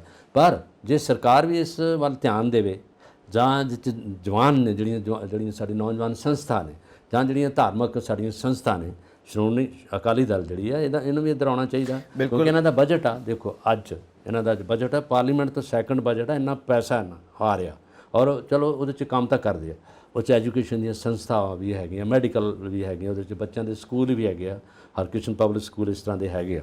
ਪਰ ਜੇ ਇਸ ਕੰਮ ਲਈ ਸਾਂਝੇ ਕੰਮ ਲਈ ਆਉਣ, ਜਿਸ 'ਚ ਨਸ਼ਾ ਮੁਕਤੀ ਹੈ, ਸਰਕਾਰ ਨਾਲ ਹੱਥ ਮਿਲਾਉਣ, ਕੰਮ ਕਰਨ ਇਹੋ ਜਿਹੇ ਸੰਸਥਾ ਨੂੰ। ਜਦੋਂ ਅਸੀਂ ਕਿਤੇ ਭੂਟਾਨ 'ਚ ਭੁਚਾਲ ਆ ਗਿਆ, ਨੇਪਾਲ 'ਚ ਭੁਚਾਲ ਆ ਗਿਆ, ਜਾਂ ਕਿਤੇ ਕਿਸੇ ਪਾਸੇ ਲੜਾਈ ਲੱਗੀ, ਅਸੀਂ ਉੱਥੇ ਤਾਂ ਲੰਗਰ ਲਾ ਦਿੰਦੇ, ਉੱਥੇ ਤਾਂ ਅਸੀਂ ਪੈਸਾ ਦੇ ਦਿੰਦੇ ਹਾਂ। ਜਦੋਂ ਸਾਡੀ ਜਵਾਨੀ ਗਲ ਰਹੀ ਆ, ਜਵਾਨੀ ਵਿਚਾਰੀ ਤਬਾਹ ਹੋ ਰਹੀ ਆ, ਉੱਥੇ ਇਹੋ ਜਿਹੀ ਸੰਸਥਾ ਨੂੰ ਆਉਣਾ ਚਾਹੀਦਾ, ਕਿਉਂਕਿ ਇਹਨਾਂ ਕੋਲ ਪੈਸਾ ਬਹੁਤ। ਅੱਜ ਦਾ ਜਾਂ ਕੱਲ੍ਹ ਦਾ ਬਜਟ ਪੜ੍ਹਿਓ, ਕਿੰਨਾ ਪੈਸਾ ਹੋ ਗਿਆ ਇਹਨਾਂ ਕੋਲ, ਔਰ ਉਸ 'ਚ ਊਣਤਾਈਆਂ ਵੀ ਲੋਕਾਂ ਨੇ ਪਾਇਆ, ਉਹਦੇ 'ਚ ਕ੍ਰਿਟਿਸਾਈਜ਼ ਕੀਤਾ, ਆਲੋਚਨਾ ਕੀਤੀ ਹੈ ਕਿ ਪੈਸਾ ਇੱਦਾਂ ਆ ਰਿਹਾ, ਪਰ ਇਹਨਾਂ ਨੂੰ ਕਿਸੇ ਅੱਛੇ ਥਾਂ, ਜਿੱਥੇ ਕਿ ਲੋਕ ਲੋੜਵੰਦ ਨੇ, ਜਿੱਥੇ ਲੋਕ ਚਾਹੁੰਦੇ ਨੇ, ਜਿੱਥੇ ਲੋਕਾਂ ਦੀਆਂ ਲੋੜਾਂ ਵਾਂ, ਜਵਾਨੀਆਂ ਗਲ ਰਹੀਆਂ, ਉੱਥੇ ਪੈਸਾ ਲਾਉਣਾ ਚਾਹੀਦਾ। ਇਹ ਸਾਡੇ ਲੋਕਾਂ ਵੱਲੋਂ ਬੇਨਤੀ ਵੀ ਹੈ। ਦੇਖੋ ਗੱਲ ਇਹ ਆ ਕਿ ਓਪੋਜੀਸ਼ਨ ਦਾ ਹੋਣਾ ਬਹੁਤ ਜ਼ਿਆਦਾ ਜ਼ਰੂਰੀ ਹੈ। ਜ਼ਰੂਰ ਇਸ ਵਕਤ ਕੋਈ ਓਪੋਜੀਸ਼ਨ ਨਹੀਂ ਹੈ ਸਟਰੋਂਗ, ਜਿਹੜੀ ਆਮ ਆਦਮੀ ਪਾਰਟੀ ਦੇ ਸਾਹਮਣੇ ਖੜੀ ਹੋ ਸਕੇ। ਜਿਵੇਂ ਵਿਦੇਸ਼ਾਂ 'ਚ ਅਸੀਂ ਦੇਖਦੇ ਹਾਂ ਨਾ, ਸ਼ੈਡੋ ਗਵਰਨਮੈਂਟ ਬਣ ਜਾਂਦੀ ਆ, ਇਹੀ ਸੈਂਟਰ 'ਚ, ਇਹੀ ਹਾਲ ਸੈਂਟਰ 'ਚ ਹੈ, ਇਹੋ ਹਾਲ ਸੈਂਟਰ 'ਚ, ਇਹੋ ਹਾਲ BJP ਵੀ ਉੱਥੇ ਆਲੇ ਨਾਲ, ਕੋਈ ਓਪੋਜੀਸ਼ਨ ਨਹੀਂ ਹੈ। ਔਰ ਇਹਦੇ ਨਾਲ ਕੀ ਹੁੰਦਾ ਹੈ ਕਿ ਜਿਹੜੀ ਸਰਕਾਰ ਹੈ ਨਾ, ਉਹ ਕਹਿੰਦੀ ਹੈ ਕਿ ਬਸ ਹੁਣ ਖੁੱਲੀਆਂ ਬਾਗਾਂ, ਜੋ ਮਰਜ਼ੀ ਕਰੋ, ਕੋਈ ਸਾਨੂੰ ਪੁੱਛਣ ਵਾਲਾ ਨਹੀਂ, ਘੋੜੇ ਭਜਾਓ, ਕੋਈ ਰੋਕਣ ਵਾਲਾ ਨਹੀਂ। ਇਸ ਕਰਕੇ ਪਬਲਿਕ ਨੂੰ ਚਾਹੀਦਾ ਪ੍ਰੈਸ਼ਰ ਗਰੁੱਪ ਬਣ ਕੇ ਖੜੀ ਰਵੇ। ਓਪੋਜੀਸ਼ਨ ਦਾ ਜਿਹੜਾ ਰੋਲ ਹੈ, ਉਹ ਇਸ ਵਕਤ ਪੰਜਾਬ ਦੀ ਪਬਲਿਕ ਨੂੰ ਨਿਭਾਉਣਾ ਪੈਣਾ। ਜਿਹੜੀ ਤੁਸੀਂ ਅਕਾਲੀ ਗਵਰਨਮੈਂਟ ਦੀ ਗੱਲ ਕੀਤੀ, ਅਕਾਲੀ ਦਲ ਦੀ ਗੱਲ ਕੀਤੀ ਹੈ, ਇਸ ਵਕਤ ਉਹ ਆਪਣੇ ਉਲਝੇ ਹੋਏ ਨੇ ਕਿ SGPC ਦੀਆਂ ਜਿਹੜੀਆਂ ਚੋਣਾਂ ਡਿਊ ਨੇ, ਕਿਤੇ ਉਹ ਨਾ ਹਾਰ ਜਾਣ, ਕਿਉਂਕਿ ਜੇ SGPC ਹਾਰ ਗਏ, ਉਹ ਤਾਂ ਬੇਸ ਹੈ ਅਕਾਲੀ ਦਲ ਦਾ, ਫਿਰ ਇਹ ਜਾਣਗੇ ਤੇ ਕਿੱਧਰ ਨੂੰ ਜਾਣਗੇ, ਉਹਨਾਂ ਨੂੰ ਉਹ ਚਿੰਤਾ ਪਈ ਹੋਈ ਆ। ਉਹ ਇੱਕ ਨਾਲ ਖੜੀ ਹੋਣ ਵਾਲੀ ਗੱਲ ਹੈ ਉਹਨਾਂ ਦੇ। ਤੇ ਨਾਲ ਦੀ ਨਾਲ ਜਦੋਂ ਅਸੀਂ ਦੇਖਦੇ ਹਾਂ ਕਿ ਕਿਸਾਨ ਅੰਦੋਲਨ ਹਜੇ ਮੁੱਕਿਆ ਨਹੀਂ, ਸਾਡੇ ਸਾਰਿਆਂ ਦੇ ਦਿਲਾਂ ਦੇ ਵਿੱਚ ਉਹ ਜਿਉਂਦਾ ਜਾਗਦਾ। ਬਿਲਕੁਲ। ਕਿਸਾਨ ਅੰਦੋਲਨ ਦੇ ਵਿੱਚ ਕੀ ਹੋਇਆ ਕਿ ਪੰਜਾਬ ਤੇ ਹਰਿਆਣੇ ਦੇ ਜਿਹੜੇ ਕਿਸਾਨ ਸੀ, ਉਹ ਇਕੱਠੇ ਹੋ ਗਏ। ਹਾਲਾਂਕਿ ਰਾਜਸਥਾਨ ਦੇ ਵੀ ਹੈ, ਸਾਰੇ ਆ ਗਏ, ਪੂਰਾ ਹਿੰਦੁਸਤਾਨ ਇਕੱਠਾ ਹੋ ਗਿਆ। ਹੁਣ ਉਹ ਫਿਰ ਤੋਂ ਵੰਡੀਆਂ ਪਾਉਣ ਵਾਲੀ ਗੱਲ ਸ਼ੁਰੂ ਹੋ ਗਈ, ਉਹ ਫਿਰ ਤੋਂ ਕਾਰਡ ਖੇਡਣੇ ਸ਼ੁਰੂ ਹੋ ਗਏ ਨੇ ਸਿਆਸਤ ਦੇ ਵਿੱਚ ਕਿ ਕਿਵੇਂ ਇਲੈਕਸ਼ਨ ਜਿੱਤਣੀਆਂ ਨੇ, ਕਿਵੇਂ ਇਹਨਾਂ ਨੂੰ ਵੱਖਰੇ ਕਰਨਾ, ਕਿਵੇਂ ਇਹਨਾਂ ਨੂੰ ਤੋੜਨਾ ਹੈ। ਉਹ ਫਿਰ ਤੋਂ ਉਹੀ ਕਾਰਡਸ ਖੇਡਣੇ ਸ਼ੁਰੂ ਹੋ ਗਏ। ਪਰ ਹੁਣ ਪਬਲਿਕ ਭਾਵੇਂ ਹਰਿਆਣੇ ਦੀ ਹੈ, ਭਾਵੇਂ ਪੰਜਾਬ ਦੀ ਹੈ, ਭਾਵੇਂ ਰਾਜਸਥਾਨ ਦੀ, ਪੂਰੇ ਭਾਰਤ ਦੀ ਹੈ, ਉਹਨਾਂ ਨੂੰ ਇਹ ਕੋਝੀਆਂ ਚਾਲਾਂ ਫੜ ਲੈਣੀਆਂ ਚਾਹੀਦੀਆਂ ਨੇ ਕਿ ਇਹ ਸਿਆਸਤਦਾਨ ਮੁੜ ਤੋਂ ਆਪਣੇ ਰੰਗ ਦਿਖਾਉਣ ਲੱਗ ਪਏ ਨੇ, ਫੈਡਰਲ ਸਟਰਕਚਰ ਨੂੰ, ਫੈਡਰਲ ਸਿਸਟਮ ਨੂੰ ਆਪਣੇ ਮੁਤਾਬਿਕ ਤੋੜਨ ਮਰੋੜਨ ਲੱਗ ਪਏ ਨੇ, ਸੰਵਿਧਾਨ ਦੇ ਨਾਲ ਖੇਡਣ ਲੱਗ ਪਏ ਨੇ। ਹਰ ਚੀਜ਼ ਨੂੰ ਸੰਵਿਧਾਨ ਦੇ ਮੁਤਾਬਿਕ ਲੀਗਲਾਈਜ਼ ਕਰਕੇ ਆਪਣੀ ਗੇਮ ਵਿੱਚੋਂ ਖੇਡ ਜਾਂਦੇ ਨੇ, ਆਪਣਾ ਕਾਰਡ ਵਿੱਚੋਂ ਖੇਡਦੇ ਨੇ ਤੇ ਕਵਰ ਪਾ ਦਿੰਦੇ ਨੇ ਸੰਵਿਧਾਨ ਦਾ। ਇਹ ਬੜੇ ਚਲਾਕ ਲੋਕ ਨੇ, ਇਹਨਾਂ ਚਲਾਕੀਆਂ ਨੂੰ ਫੜਨਾ ਪੈਣਾ ਆਮ ਪਬਲਿਕ ਨੂੰ, ਨਹੀਂ ਤਾਂ ਫਿਰ ਤੋਂ ਉਹ ਸਾਰਾ ਕੁਝ ਕੀਤਾ ਕਿਰਾਇਆ ਖੂਹ ਖਾਤੇ ਪੈ ਜਾਣਾ। ਨਾਲ ਤੁਸੀਂ ਗੱਲ ਕਰ ਰਹੇ ਹੋ ਜਿਹੜੇ ਸਾਡੇ ਪੜੋਸੀ ਮੁਲਕ ਨੇ। ਪਹਿਲੀ ਗੱਲ ਤਾਂ ਇਹ ਹੈ ਕਿ ਜਿਹੜੀ ਭਾਰਤ ਦੀ ਵਿਦੇਸ਼ ਨੀਤੀ ਰਹੀ ਆ, ਕਿਤੇ ਨਾ ਕਿਤੇ ਐਕਸਪਰਟ ਮੰਨਦੇ ਨੇ ਕੁਝ ਨਾ ਕੁਝ ਕਨਫਿਊਜ਼ਨਸ ਰਹੇ ਨੇ। ਅਸੀਂ ਆਲੇ ਦੁਆਲੇ ਦੇ ਜਿਹੜੇ ਸਾਡੇ ਪੜੋਸੀ ਮੁਲਕ ਰਹੇ ਨੇ, ਭਾਵੇਂ ਬੰਗਲਾਦੇਸ਼ ਹੈ, ਭਾਵੇਂ ਸ਼੍ਰੀਲੰਕਾ ਹੈ, ਕਦੀ ਕਿਸੇ ਨੂੰ ਉਨੀ ਤਵੱਕੋ ਨਹੀਂ ਦਿੱਤੀ, ਉਨੀ ਕਿਸੇ ਵੱਲ ਉਨਾ ਧਿਆਨ ਨਹੀਂ ਦਿੱਤਾ ਜਿੰਨਾ ਸਾਨੂੰ ਦੇਣਾ ਚਾਹੀਦਾ ਸੀ। ਇਸ ਕਰਕੇ ਇਹ ਸਾਰੀ ਮੁਸ਼ਕਲ ਹੋਈ ਆ। ਹੁਣ ਪਾਕਿਸਤਾਨ ਨਾਲ ਸਾਡੀ ਹਮੇਸ਼ਾ ਹੀ ਖਹਿਬਾਜ਼ੀ ਚੱਲਦੀ ਰਹਿੰਦੀ ਹੈ। ਔਰ ਇਸ ਵਕਤ ਜਿਹੜਾ ਜੀਓ ਪੋਲਿਟਿਕਸ ਬਣਿਆ ਹੋਇਆ ਹੈ, ਪੂਰੀ ਦੁਨੀਆ ਦਾ ਜੋ ਸਾਡੇ ਖਿੱਤੇ ਦਾ ਇਸ ਵਕਤ ਸੀਨ ਬਣਿਆ ਹੋਇਆ, ਉਹ ਇਹ ਹੈ ਕਿ ਰੂਸ, ਚਾਈਨਾ ਤੇ ਪਾਕਿਸਤਾਨ, ਇਹਨਾਂ ਦੇ ਸੰਬੰਧ ਕਾਫੀ ਜ਼ਿਆਦਾ ਮਜ਼ਬੂਤ ਹੋਣ ਲੱਗੇ ਹੋਏ ਨੇ। ਤੇ ਪਾਕਿਸਤਾਨ ਦੇ ਉੱਤੇ ਜ਼ਿਆਦਾ ਅਸਰ ਚੀਨ ਦਾ, ਕਿਉਂਕਿ ਚੀਨ ਕਾਫੀ ਇਨਵੈਸਟਮੈਂਟ ਕਰ ਰਿਹਾ। ਹਾਲਾਂਕਿ ਸ਼੍ਰੀਲੰਕਾ ਵਿੱਚ ਵੀ ਉਹਨੇ ਕਾਫੀ ਇਨਵੈਸਟਮੈਂਟ ਕੀਤੀ ਹੈ, ਉੱਥੇ ਵੀ ਕਾਫੀ ਵਿਦਰੋਹ ਕੀਤਾ ਜਨਤਾ ਨੇ ਚੀਨ ਦਾ, ਕਿਉਂਕਿ ਚੀਨ ਅੰਦਰੋਂ ਸਭ ਕਬਜ਼ਾ ਕਰਨਾ ਚਾਹੁੰਦਾ, ਇਸ ਕਰਕੇ ਇਨਵੈਸਟਮੈਂਟ ਕਰਦਾ ਹੈ। ਤੇ ਪਾਕਿਸਤਾਨ ਨੂੰ ਤਾਂ ਪੂਰੀ ਤਰ੍ਹਾਂ ਵਰਤ ਰਿਹਾ। ਉਧਰ ਚੀਨ, ਇੱਧਰ ਪਾਕਿਸਤਾਨ, ਦੋਵਾਂ ਨਾਲ ਸਾਡੇ ਬਾਰਡਰ ਲੱਗਦੇ ਨੇ। ਪਤਾ ਕੀ ਗੱਲ ਹੈ, ਇਸ ਵੇਲੇ ਜਿਹੜੀ ਅੰਦਰੂਨੀ ਗੜਬੜ ਹੈ ਨਾ ਪਾਕਿਸਤਾਨ ਦੀ, ਕਿਉਂਕਿ ਆਪਣਾ ਤਾਂ ਪੜੋਸੀ ਦੇਸ਼ ਹੈ, ਆਪਣਾ ਗੁਆਂਢੀ ਦੇਸ਼ ਹੈ। ਇਹ ਜਿਹੜੇ ਇਮਰਾਨ ਖਾਨ ਦੀ ਸਰਕਾਰ ਹੈ, ਜਿਹੜੀ ਤਹਿਰੀਕ ਇਨਸਾਫ, ਉਹਦੇ 'ਚ ਜਿਹੜੇ ਇਹਦੇ ਆਪਣੇ ਮੈਂਬਰ ਪਾਰਲੀਮੈਂਟ ਆ, ਉਹੀ ਬਗਾਵਤ ਕਰ ਗਏ। ਔਰ ਉਹਦੇ 'ਚ ਜਿਹੜੀ ਇੱਕ ਬਾਕੀ ਪਾਰਟੀਆਂ ਨੇ, ਬੇਨਜ਼ੀਰ ਭੁੱਟੋ ਦਾ ਬੇਟਾ ਹੈ, ਉਹ ਜਿਹੜਾ ਹੈਗਾ ਉਹ ਹੀ ਇਹਦੀ ਵਿਰੋਧਤਾ ਕਰ ਰਿਹਾ। ਸ਼ਹਿਬਾਜ਼ ਸ਼ਰੀਫ ਜਿਹੜੇ, ਉਹਨਾਂ ਨੇ ਇਹ ਜਿਹੜਾ ਬੇਭਰੋਸਗੀ ਦਾ ਮਤਾ ਪੇਸ਼ ਕਰਵਾਇਆ ਇਹਦੇ 'ਚ, ਔਰ ਉਹਦੇ 'ਚ ਇਹਨਾਂ ਨੂੰ ਚਾਹੀਦੀਆਂ 172 ਸੀਟਾਂ ਔਰ ਮੈਂਬਰ, ਤੇ ਉਹਦੇ 'ਚ ਹੈ 342 ਹੈ, ਪਰ ਇਹ ਇਮਰਾਨ ਖਾਨ ਦੇ ਬਹੁਤ ਦੂਰ ਦੀ ਗੱਲ ਹੈ ਕਿ ਜੇ ਉਹਨੂੰ ਇਦਾਂ ਦਾ ਮਤਾ ਮਿਲ ਜੇ, ਕਿਉਂਕਿ ਅੰਦਰੂਨੀ ਬਗਾਵਤ ਹੋ ਚੁੱਕੀ ਹੈ। ਪਾਕਿਸਤਾਨ ਦੇ ਲੋਕ ਇਹਦੇ ਕੰਮਾਂ ਨੂੰ ਪਤਾ ਉਹਨਾਂ ਨੇ ਸਰਾਇਆ ਨਹੀਂ ਤੇ ਨਾ ਉਹਨਾਂ ਨੇ ਚੰਗਾ ਸਮਝਿਆ। ਔਰ ਦੂਸਰੇ ਜਿਹੜੇ ਆਰਮੀ ਦੇ ਹੈੱਡ ਨੇ ਬਾਜਵਾ ਜੀ, ਜਿਹੜੇ chief of the army staff, ਔਰ ਉਹਨਾਂ ਦਾ ਵੀ ਇਹਨਾਂ ਦੇ ਲਈ ਸਲੂਕ ਉਹਨਾਂ ਅੱਛਾ ਨਹੀਂ, ਕਿਉਂਕਿ ਬਹੁਤ ਜ਼ਿਆਦਾ ਨਹੀਂ ਉਹ ਗੱਲ ਹੁੰਦੀ। ਔਰ ਉਹ ਤੁਹਾਨੂੰ ਪਤਾ ਹੀ ਜਦੋਂ ਨਵਜੋਤ ਸਿੱਧੂ ਉਹਨਾਂ ਨਾਲ ਜਦੋਂ ਆਏ ਸੀਗੇ ਕਰਤਾਰਪੁਰ ਦੇ ਲਾਂਘੇ ਦੀ ਗੱਲ ਤੇ ਬੜੀ ਕੋਈ ਜੱਫੀ ਪਾਈ, ਉਹ ਵੀ ਬੜੀ ਕੰਟਰੋਵਰਸ਼ੀਅਲ ਗੱਲ ਹੋਈ, ਕਿਉਂਕਿ ਉਹ ਬਾਜਵਾ ਵੀ ਤਾਂ ਗੁਰਦਾਸਪੁਰ ਏਰੀਏ ਦੇ ਇੱਧਰ ਦੇ ਹੀ ਆ, ਪੰਜਾਬ ਨਾਲ ਮੇਲ ਖਾਂਦੇ ਸਾਰੇ ਲੋਕ, ਪੰਜਾਬ ਨਾਲ ਮੋਹ ਪਿਆਰ ਵੀ ਆ। ਔਰ ਉਹਨਾਂ ਨੇ ਬਹੁਤ ਕਰਤਾਰਪੁਰ ਸਾਹਿਬ ਦੇ ਜਿਹੜੇ ਲਾਂਘੇ ਲਈ ਬੜਾ ਵੱਡਾ ਕੰਮ ਕੀਤਾ। ਇਮਰਾਨ ਖਾਨ ਔਰ ਨਵਜੋਤ ਸਿੱਧੂ ਉਹਨਾਂ ਨੇ ਸਾਰਿਆਂ ਨੇ ਮਿਲ ਕੇ ਪੰਜਾਬ ਦੇ ਲਈ ਤੇ ਬਹੁਤ ਵੱਡਾ ਕੰਮ ਹੋਇਆ। ਪਰ ਇਸ ਵੇਲੇ ਜਿਹੜੀ ਪੋਲੀਟਿਕਸ ਦੇ ਵਿੱਚ ਦਲ ਬਦਲੂ ਤੇ ਜਾਂ ਜਿਹੜੀ ਸਰਕਾਰ ਬਦਲੂ ਸਿਆਸੀ ਪਾਰਟੀਆਂ ਨੇ ਉਹ ਕਰ ਰਹੀਆਂ ਨੇ। ਪਾਕਿਸਤਾਨ ਦੇ ਵਿੱਚ ਹੁਣ ਇਮਰਾਨ ਖਾਨ ਦਾ ਇਹ ਹਾਲਤ ਪਤਲੀ ਆ, ਇਸ ਕਰਕੇ ਇਹ ਹੈ ਕਿ ਉਹਨਾਂ ਕੋਲ ਕੰਮ ਇੰਨੇ ਅੱਛੇ ਹੋਏ ਹੀ ਨਹੀਂ। ਦੂਸਰੀ ਗੱਲ ਰਹੀ ਫਾਈਨੈਂਸ਼ੀਅਲੀ ਥੋੜੇ ਜਿਹੇ ਪ੍ਰੋਬਲਮ ਰਹੀ, ਪੈਸਾ ਰਿਹਾ, ਆਰਮੀ ਦੀ ਦਖਲਅੰਦਾਜ਼ੀ ਬਹੁਤ ਹੈ। ਔਰ ਜਦੋਂ ਇਮਰਾਨ ਖਾਨ ਆਇਆ ਇਹਨੇ ਬੜੇ ਸਾਰਾ ਕੁਝ ਇਹਨੇ ਖਰਚੇ ਘਟਾਤੇ, ਗੱਡੀਆਂ ਬੰਦ ਕਰਵਾਤੀਆਂ, ਜਿਹੜੀ ਸੁਰੱਖਿਆ ਜਿਸ ਤਰ੍ਹਾਂ ਹੁਣ ਆਪਣੇ ਭਗਵੰਤ ਮਾਨ ਨੇ ਸਾਰੇ ਸੁਰੱਖਿਆ ਲਾ ਲਈ ਉਹਨਾਂ ਨਾਲੋਂ, ਉਹ ਵੀ ਜਿਹੜੇ ਸੁਰੱਖਿਆ ਕਰਮਚਾਰੀ ਇੱਕ ਪਾਸੇ ਹੋ ਗਏ, ਵਿਹਲੇ ਵੀ ਹੋ ਗਏ। ਇੱਕ ਚੀਜ਼ ਮੈਂ ਐਡ ਕਰਾਂਗਾ, ਖੁਦ ਵੀ ਇਕਨੋਮਿਕ ਕਲਾਸ ਦੇ ਵਿੱਚ ਟਰੈਵਲ ਕਰਦੇ ਸੀ। ਜਦੋਂ ਹਵਾਈ ਜਹਾਜ਼ 'ਚ ਜਾਣਾ ਸੀ, ਇਮਰਾਨ ਖਾਨ ਸਾਹਿਬ ਸਭ ਤੋਂ ਸਸਤੀ ਜਿਹੜੀ ਇਕਨੋਮਿਕ ਕਲਾਸ ਹੁੰਦੀ ਉੱਧੇ ਜਾਂਦੇ, ਅਮਰੀਕਾ ਗਏ ਆ, ਬਾਈਡਨ ਨੂੰ ਮਿਲਣ ਗਏ ਆ, ਉਧਰ ਉਹਨਾਂ ਕੋਲ ਗਏ ਆ, ਕਿਉਂਕਿ ਡਿਫੈਂਸ ਦਾ ਪੈਸਾ ਅਮਰੀਕਾ ਦਿੰਦਾ ਰਿਹਾ ਇਹਨਾਂ ਨੂੰ, ਜਿਹੜਾ ਪੈਸਾ ਡਿਫੈਂਸ ਤੇ ਖਰਚ ਹੁੰਦਾ ਸੀ, ਕਿਉਂਕਿ ਇਹਨਾਂ ਕੋਲ ਆਪਣਾ ਤਾਂ ਇੰਨਾ ਪੈਸਾ ਇੰਨਾ ਹੈ ਨਹੀਂ, ਕਿਉਂਕਿ ਨਿੱਕਾ ਦੇਸ਼ ਹੈਗਾ। ਦੂਸਰੇ ਹੈਗੇ ਆ ਜਿਹੜੀ ਇਹਨਾਂ ਕੋਲ ਫਸਲਵਾੜੀ ਉਹ ਵੀ ਇੰਨੀ ਜ਼ਿਆਦਾ ਨਹੀਂ ਹੈਗੀ, ਇੰਡਸਟਰੀ ਵੀ ਇੰਨੀ ਹੈ ਨਹੀਂ, ਇੰਡਸਟਰੀ ਬਹੁਤ ਘੱਟ ਹੈ ਇੱਥੇ। ਔਰ ਬਹੁਤ ਲੋਕ ਉੱਥੇ ਬਾਹਰ ਗਏ ਆ, ਬਿਜ਼ਨਸ ਹੈ ਜਾਂ ਉਹਨਾਂ ਲੋਕਾਂ ਦੇ ਜਾਂ ਜਿਹੜੇ ਕੋ ਲੋਕਲ ਉਹਨਾਂ ਦੇ ਕੰਮ ਹੈਗੇ ਆ, ਇਸ ਕਰਕੇ ਉਹ ਦੇਸ਼ ਜਿਹੜਾ ਉੱਥੇ ਦਾ ਉੱਥੇ ਹੀ ਇਕਨੋਮਿਕਲੀ ਇੰਨਾ ਨਹੀਂ ਰਿਹਾ। ਪਰ ਹੁਣ ਇਮਰਾਨ ਖਾਨ ਵੀ ਪੈਸਾ ਕਿੱਥੋਂ ਲਿਆ ਸਕਦਾ, ਬਾਹਰਲੇ ਦੇਸ਼ਾਂ ਕੋਲ ਲਿਆਊਗਾ, ਜੇ ਲਿਆਊਗਾ ਤਾਂ ਵੈਪਨ ਦੇ ਰਿਹਾ ਅਮਰੀਕਾ ਇਹਨਾਂ ਨੂੰ, ਉਹ ਹੈਗਾ ਕਿ ਚਲੋ ਜਿੱਥੇ ਜਿੱਥੇ ਵਰਤਣੇ ਹਿੰਦੁਸਤਾਨ ਨਾਲ ਵੀ ਵਰਤੇ ਜਾ ਰਹੇ ਆ। ਜਦੋਂ ਕਿ ਆਪਣੀ ਛੋਟੀ ਮੋਟੀ ਲੜਾਈ ਹੁੰਦੀ ਆ ਉਹਦੇ 'ਚ ਵੀ ਇਹ ਖਦਸ਼ਾ ਰਹਿੰਦਾ ਕਿ ਪਾਕਿਸਤਾਨ ਕੋਲ ਸਾਰਾ ਕੁਝ ਵੈਪਨ ਆ ਰਿਹਾ ਉੱਧਰੋਂ, ਇਹਦਾ ਰਹਿੰਦਾ ਕਿਉਂਕਿ ਗੁਆਂਢੀ ਦੇਸ਼ ਇਹਦੇ ਨਾਲ ਅਜੇ ਤੱਕ ਆਪਣੇ ਇੱਦਾਂ ਦੀਆਂ ਉਣਤਾਈਆਂ ਰਹੀਆਂ ਕਿ ਚੰਗੇ ਸੁਭਾਅ ਨਾਲ ਨਹੀਂ ਮਿਲੇ। ਜਦੋਂ ਵੀ ਆਪਾਂ ਰਿਹਾ ਕੁਝ ਨਾ ਕੁਝ ਛੋਟੇ ਮੋਟੇ 71 'ਚ ਵੀ ਹੋਈ, 65 'ਚ ਵੀ ਹੋਈ, ਇਹਨਾਂ ਦੀਆਂ ਲੜਾਈਆਂ ਚੱਲਦੀਆਂ ਰਹੀਆਂ, ਕਾਰਗਿਲ ਦੇ ਵਿੱਚ ਵੀ ਉਹਨਾਂ ਦਾ ਰਿਹਾ, ਤੇ ਹੁਣ ਥੋੜ੍ਹੀ ਜਿਹੀ ਸ਼ਾਂਤੀ ਰਹੀ ਆ। ਤੇ ਉਹ ਸ਼ਾਂਤੀ ਜਿਹੜੀ ਆ ਫਿਰ ਉਹ ਜਾ ਕੇ ਉਹ ਦੂਸਰੇ ਪਾਸੇ ਯੂਕਰੇਨ ਤੇ ਰਸ਼ੀਆ ਵਾਲੇ ਪਾਸੇ ਹੋ ਗਈ ਆ, ਕਿਉਂਕਿ ਪੂਰੇ ਵਰਲਡ 'ਚ ਜਿਹੜਾ ਗਲੋਬਲਾਈਜੇਸ਼ਨ ਜਿਸ 'ਚ ਕੁਝ ਨਾ ਕੁਝ ਕਿਸੇ ਪਾਸੇ ਹਿਲਜੁਲ ਹੁੰਦੀ ਰਹਿੰਦੀ ਆ। ਪਰ ਫਿਰ ਵੀ ਪੰਜਾਬ ਦੀ ਬੜੀ ਵੱਡੀ ਖੁਸ਼ਕਿਸਮਤੀ ਆ, ਸਰਕਾਰ ਅੱਛੀ ਮਿਲ ਗਈ ਆ, ਚੰਗੇ ਇਸ਼ੂ ਆ ਰਹੇ ਅੱਗੇ, ਲੋਕਾਂ ਦਾ ਕੁਝ ਫਾਇਦਾ ਹੋ ਵੀ ਰਿਹਾ। ਜਿਸ ਤਰ੍ਹਾਂ ਇਹਨਾਂ ਨੇ ਕਿਹਾ ਵੀ ਅਨਾਜ ਹੁਣ ਘਰੋਂ ਘਰ ਹੀ ਜਾਊਗਾ, ਕਿੰਨੀ ਵੱਡੀ ਗੱਲ ਹੈ। ਜਿਹੜੇ ਗਰੀਬ ਵਿਚਾਰੇ ਦਿਹਾੜੀਦਾਰ ਆ ਉਹਨਾਂ ਨੂੰ ਕਿਹਾ ਡੋਰ ਟੂ ਡੋਰ ਜਾਊਗਾ, ਜਿਹੜੇ ਅਪਾਹਜ ਨੇ ਵਿਚਾਰੇ ਲੂਲੇ ਲੰਗੜੇ ਵੀ ਆ ਉਹਨਾਂ ਨੂੰ ਘਰੋਂ ਘਰ ਮਿਲੂਗਾ, ਕੱਪੜਾ ਵੀ ਮਿਲੂਗਾ, ਦਾਣੇ ਵੀ ਮਿਲਣਗੇ, ਦਾਲਾਂ ਵੀ ਮਿਲਣਗੀਆਂ ਉਹਦੇ ਵਿੱਚ, ਔਰ ਚੀਨੀ ਤੱਕ ਵੀ ਮਿਲੂਗਾ, ਸਾਰਾ ਕੁਝ ਮਿਲੂਗਾ। ਇਹ ਬਹੁਤ ਵੱਡੀ ਗੱਲ ਹੈਗੀ ਆ। ਦੇਖੋ ਜਦੋਂ ਪਾਕਿਸਤਾਨ ਦੀ ਆਪਾਂ ਗੱਲ ਕਰਦੇ ਆ ਨਾ, ਕਿਉਂਕਿ ਪਾਕਿਸਤਾਨ ਨੂੰ ਤੇ ਸਾਨੂੰ ਆਜ਼ਾਦੀ ਇਕੱਠੀ ਹੋ ਮਿਲੀ ਹੈ ਅੰਗਰੇਜ਼ਾਂ ਤੋਂ, ਬ੍ਰਿਟਿਸ਼ ਗਵਰਨਮੈਂਟ ਤੋਂ, ਤੇ ਸਾਡਾ ਸੰਵਿਧਾਨ ਤੇ ਬਾਬਾ ਸਾਹਿਬ ਭੀਮਰਾਵ ਅੰਬੇਦਕਰ ਨੇ ਨਾਲ ਦੀ ਨਾਲ ਬਣਾ ਲਿਆ, ਕਿਉਂਕਿ ਨਾਲ ਦੀ ਨਾਲ ਕਮੇਟੀ ਬਣ ਗਈ ਤੇ ਉਹਨਾਂ ਨੇ ਬਣਾਉਣਾ ਕੰਮ ਕਰਨਾ ਸ਼ੁਰੂ ਕਰ ਦਿੱਤਾ। ਪਾਕਿਸਤਾਨ ਦੇ ਵਿੱਚ ਜਿਹੜਾ ਸੰਵਿਧਾਨ ਹੈ ਬਹੁਤ ਦੇਰ ਬਾਅਦ ਆਇਆ ਹੈ, ਤਾਂ ਉਹ ਉਸ ਗੈਪ ਦੇ ਦੌਰਾਨ ਆਰਮੀ ਨੂੰ, ਉੱਥੋਂ ਦੀ ਆਰਮੀ ਨੂੰ ਮੌਕਾ ਮਿਲ ਗਿਆ ਸਟਰੋਂਗ ਹੋਣ ਦਾ। ਉਹ ਜਦੋਂ ਦੇਖੋ ਆਰਮੀ ਦੀ ਚੱਲਦੀ, ਜਦੋਂ ਦੇਖੋ ਆਪਣੇ ਵੀ ਤਾਂ 3 ਸਾਲ ਲੱਗੇ ਨਾ, 3 ਸਾਲ ਲੱਗੇ ਉਹਨਾਂ ਤਾਂ ਮੇਰੇ ਖਿਆਲ ਜਨਵਰੀ 1950 ਨੂੰ ਲਾਗੂ ਹੋਇਆ ਆਪਣੇ ਵੀ, ਉਹਨਾਂ ਦੇ ਤਾਂ ਮੇਰੇ ਖਿਆਲ ਜੇ ਮੈਂ ਗਲਤ ਨਹੀਂ ਹਾਂ ਤਾਂ 7 ਤੋਂ 10 ਸਾਲ ਲੱਗੇ ਨੇ ਸੰਵਿਧਾਨ ਬਣਨ ਦੇ ਵਿੱਚ। ਤੇ ਆਰਮੀ ਨੂੰ ਮੌਕਾ ਮਿਲਿਆ, ਉਹ ਸਟਰੋਂਗ ਹੋ ਗਈ ਤੇ ਉਹਨੇ ਟੇਕ ਓਵਰ ਕੀਤਾ, ਬਾਰ-ਬਾਰ ਟੇਕ ਓਵਰ ਕਰਦੀ ਹੈ। ਅੱਜ ਵੀ ਜਮਹੂਰੀਅਤ ਨਹੀਂ ਹੈ ਉੱਥੇ, ਆਰਮੀ ਜ਼ਿਆਦਾ ਤਗੜੀ ਹੈ। ਇਸ ਕਰਕੇ ਇਮਰਾਨ ਖਾਨ ਸਾਹਿਬ ਕੀ ਪਿਛਲੇ ਵੀ ਜਿਹੜੇ ਪ੍ਰਾਈਮ ਮਿਨਿਸਟਰ ਹੋ ਕੇ ਚੁੱਕੇ ਨੇ ਉਹ ਕਿਉਂ ਫੇਲ ਹੁੰਦੇ ਰਹੇ, ਕਿਉਂਕਿ ਆਰਮੀ ਦੀ ਦਖਲਅੰਦਾਜ਼ੀ ਬਹੁਤ ਹੈ। ਵੈਸੇ ਜਿੰਨੇ ਮੁਸਲਿਮ ਕੰਟਰੀ ਨੇ ਤਕਰੀਬਨ ਸਾਰਿਆਂ 'ਚ ਹੈ, ਅਫਗਾਨਿਸਤਾਨ 'ਚ ਦੇਖੋ ਕੀ ਹੋ ਗਿਆ ਹੈ ਨਾ, ਬਾਕੀ ਜਿਹੜੇ ਤੁਸੀਂ ਇਸਲਾਮਿਕ ਕੰਟਰੀ ਆ ਸਾਰਿਆਂ 'ਚ ਇਹਨਾਂ ਤਾਂ ਕੁਝ ਹੁੰਦਾ ਹੀ ਰਹਿੰਦਾ, ਕਿਉਂਕਿ ਇੱਥੇ ਪੀਸਫੁਲ ਲਾਈਫ ਨਹੀਂ ਘੱਟ ਆ, ਕਿਉਂਕਿ ਡਿਕਟੇਟਰਸ਼ਿਪ ਵਾਲਾ ਮਾਹੌਲ ਹੈ। ਉਹੀ ਉਹ ਰਾਜੇ ਮਹਾਰਾਜੇ ਸਲਤਨਤਾਂ ਉਹੀ ਚੱਲਦੀਆਂ, ਕਰਕੇ ਡਿਵੈਲਪਮੈਂਟ ਘੱਟ ਹੁੰਦੀ ਹੈ, ਤਦੇ ਕਰਕੇ ਲੋਕ ਪੀਸਫੁਲੀ ਕੰਮ ਨਹੀਂ ਕਰਦੇ, ਨਾ ਕੋਈ ਇੰਡਸਟਰੀ ਹੁੰਦੀ ਹੈ, ਜੇ ਹੁੰਦਾ ਤਾਂ ਤਬਾਹ ਕਰ ਲੈਂਦੇ ਲੜਾਈਆਂ 'ਚ ਸਾਰਾ ਕੁਝ। ਹੁਣ ਸਾਈਕੋਲੋਜੀ ਉਹ ਹੈ। ਹੁਣ ਦੇਖੋ ਜੇ ਅਸੀਂ ਡੈਨਮਾਰਕ ਕਹਿ ਗਿਆ ਮੈਂ, ਜਿਹੜੀ ਹੈ ਯੂਕਰੇਨ ਹੈ, ਯੂਕਰੇਨ ਤੇ ਰਸ਼ੀਆ ਦੀ ਵਾਰ ਨੂੰ ਆਪਾਂ ਜੇ ਆਪਣੇ ਭਾਰਤ ਦੇ ਕੰਟੈਕਸਟ ਵਿੱਚ ਸਮਝਣਾ ਹੋਵੇ ਤੇ ਸਾਡਾ ਜਿਹੜਾ ਕਸ਼ਮੀਰ ਆ, ਜੰਮੂ ਕਸ਼ਮੀਰ, ਉਹਦਾ ਨਾਲ ਅਟੈਚ ਹੁੰਦਾ ਹੈ ਪਾਕਿਸਤਾਨ ਦੇ, ਸ਼ਾਂਤੀ ਨਹੀਂ। ਇੱਧਰ ਲੱਦਾਖ ਦਾ ਏਰੀਆ ਨਾਲ ਅਟੈਚ ਹੁੰਦਾ ਚਾਈਨਾ ਦੇ, ਸ਼ਾਂਤੀ ਨਹੀਂ। ਇਹ ਦੋਵੇਂ ਏਰੀਆ, ਜਿਵੇਂ ਉਹਨਾਂ ਦਾ ਲੋਹਾਨਸਕ ਤੇ ਦੂਸਰਾ ਡੇਤੋਸਕ, ਕੀ ਨਾਂ ਹੈ ਉਹਦਾ ਐਗਜ਼ੈਕਟ ਨਾਮ ਮੈਨੂੰ ਨਹੀਂ ਯਾਦ ਆ ਰਿਹਾ, ਉਹ ਦੋਵੇਂ ਏਰੀਆਜ਼ ਜਿਹੜੇ ਨੇ ਯੂਕਰੇਨ ਦੇ ਉਹ ਨਾਲ ਲੱਗਦੇ ਨੇ ਜਿੱਥੇ ਨਾਟੋ ਆਉਣਾ ਚਾਹੁੰਦੇ ਨੇ, ਔਰ ਉੱਥੇ ਰਸ਼ੀਆ ਨੇ ਆਪਣੀ ਉਹਨਾਂ ਨੂੰ ਕਬਜ਼ੇ 'ਚ ਲੈ ਕੇ ਐਕਚੁਅਲੀ ਪੋਲੈਂਡ ਤੇ ਰੋਮਾਨੀਆ ਦੋ ਕੰਟਰੀ ਨਾਲ ਹੈ। ਜਿਹੜੇ ਆਪਣੇ ਬੱਚੇ ਆਏ ਨਾ, ਬਿਲਕੁਲ ਮੈਂ ਐਡ ਕਰ ਰਿਹਾ, ਜਿਹੜੇ ਆਪਣੇ ਸਟੂਡੈਂਟ ਆਏ ਉਧਰੋਂ, ਜਿਹੜੇ MBBS ਕਰਦੇ ਮੈਡੀਕਲ ਐਜੂਕੇਸ਼ਨ ਲੈਣ ਗਏ ਨਾ, ਸਾਰੇ ਬੱਚੇ ਵਾਇਆ ਪੋਲੈਂਡ ਤੇ ਰੋਮਾਨੀਆ ਇਹਨਾਂ ਕੰਟਰੀਆਂ ਵਿੱਚ ਆਏ ਆ, ਵਿਚਾਰੇ ਤੁਰ ਕੇ ਬਗੈਰ ਰੋਟੀ ਤੋਂ ਬਗੈਰ ਪਾਣੀ ਤੋਂ ਤੁਰ ਕੇ, ਵਿੱਚ ਆਪਣੇ ਵਿੱਚ ਬੱਚੇ ਆ, ਕੁੜੀਆਂ ਵੀ ਆ ਉਹਦੇ 'ਚ, ਉਹ ਆ ਕੇ ਉਹਨਾਂ ਆਪਣੀ ਜਾਨ ਬਚਾਈ, ਉਹ ਆ ਗਏ ਇੱਥੇ ਪਹੁੰਚੇ ਆ। ਔਰ ਆਉਣ ਤੋਂ ਬਾਅਦ ਕਈਆਂ ਦੇ ਤਾਂ ਵਿਚਾਰੇ ਸਮੈਸਟਰ ਪੂਰੇ ਨਹੀਂ ਹੋਏ, ਕਈ ਜੇ ਇਨੀਸ਼ੀਅਲ ਸਟੇਜ ਤੇ ਹੀ, ਕਈਆਂ ਦੇ 2-2 ਸਾਲ ਸੀਗੇ।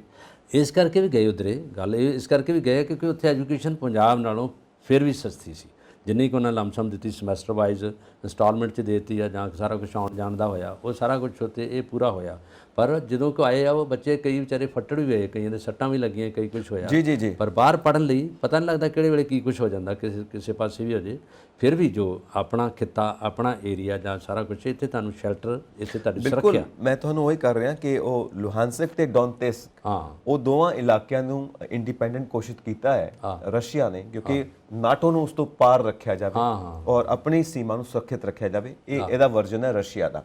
ਹੁਣ ਟੋਟਲ ਅਸੀਂ ਆਪਣੇ ਪ੍ਰੋਗਰਾਮ ਨੂੰ ਜਿੱਥੇ ਸਮਾਪਨ ਕਰਾਂਗੇ ਕਿ ਉੱਥੇ ਉਸ ਪ੍ਰੋਗਰਾਮ ਨੂੰ ਜੇ ਸਮਝਣਾ ਹੋਵੇ ਕਿ ਜਿਹੜਾ ਰਸ਼ੀਆ ਤੇ ਯੂਕਰੇਨ ਦੀ ਸਮੱਸਿਆ ਹੈ, ਉਹ ਸਾਡੀ ਪਾਕਿਸਤਾਨ ਨਾਲ ਤੇ ਚਾਈਨਾ ਨਾਲ ਜਿਹੜੀ ਸਮੱਸਿਆ ਨਾ, ਉਸ ਕੰਟੈਕਸਟ ਵਿੱਚ ਅਸੀਂ ਸਮਝ ਸਕਦੇ ਹਾਂ। ਤੇ ਜਦੋਂ ਅਸੀਂ ਐਂਡ ਕਰਾਂਗੇ ਤਾਂ ਅਸੀਂ ਕਲਚਰ ਨੂੰ ਦੇਖ ਕੇ ਚੱਲੀਏ ਕਿ ਮਹਾਤਮਾ ਬੁੱਧ ਨੇ ਇੱਕ ਬਹੁਤ ਸੋਹਣੀ ਗੱਲ ਕਹੀ ਆ ਕਿ ਲੜਾਈ ਦੇ ਵਿੱਚ ਜੇਤੂ ਕੌਣ ਹੁੰਦੇ ਨੇ ਔਰ ਕਿਹੜੀ ਲੜਾਈ ਸਭ ਤੋਂ ਖੂਬਸੂਰਤ ਹੁੰਦੀ ਹੈ। ਲੜਾਈ ਤਾਂ ਵੈਸੇ ਖੂਬਸੂਰਤ ਹੁੰਦੀ ਨਹੀਂ, ਉਹਦਾ ਐਂਡ ਕੀ ਹੈ, ਜਿਹਦੇ 'ਚ ਦੋਨੋਂ ਪਾਰਟੀਆਂ ਜੇਤੂ ਹੋਣ, ਦੋਵੇਂ ਦੇਸ਼ ਜੇਤੂ ਹੋਣ, ਮਤਲਬ ਕਿ ਸੁਲ੍ਹਾ ਹੋ ਜਾਵੇ, ਇਕੱਠੇ ਬੈਠੋ ਤੇ ਸੁਲ੍ਹਾ ਕਰੋ, ਤੇ ਜਿਹੜੀ ਕਿ ਹਮੇਸ਼ਾ ਹੀ ਹੋਣੀ ਚਾਹੀਦੀ। ਕਿਉਂਕਿ ਜਦੋਂ ਲੜਾਈ ਤੋਂ ਬਾਅਦ ਵੀ ਅਸੀਂ ਬਹਿ ਕੇ ਟੇਬਲ ਤੇ ਗੱਲ ਕਰਨੀ ਆ ਤਾਂ ਪਹਿਲਾਂ ਲੜਨਾ ਜ਼ਰੂਰੀ ਸੀ। ਜਦੋਂ ਬਾਅਦ ਦੀ ਖੁਸ਼ਖਬਰੀ ਆਪਾਂ ਆਪਣੇ ਦਰਸ਼ਕਾਂ ਨਾਲ ਸਾਂਝੀ ਕੀਤੀ ਆ ਕਿ ਜਦੋਂ ਹੁਣ ਯੂਕਰੇਨ ਤੇ ਰਸ਼ੀਆ ਨੇ ਤੁਰਕੀ 'ਚ ਬਹਿ ਕੇ ਗੱਲ ਕਰ ਲਈ ਹੈ ਕਿ ਅਗਲੀਆਂ ਜਿਹੜੀਆਂ ਕਾਰਵਾਈਆਂ ਉਹ ਠੱਪ ਹੋ ਜਾਣਗੀਆਂ, ਅੱਗੇ ਅਸੀਂ ਸਰਗਰਮ ਨਹੀਂ ਰਵਾਂਗੇ।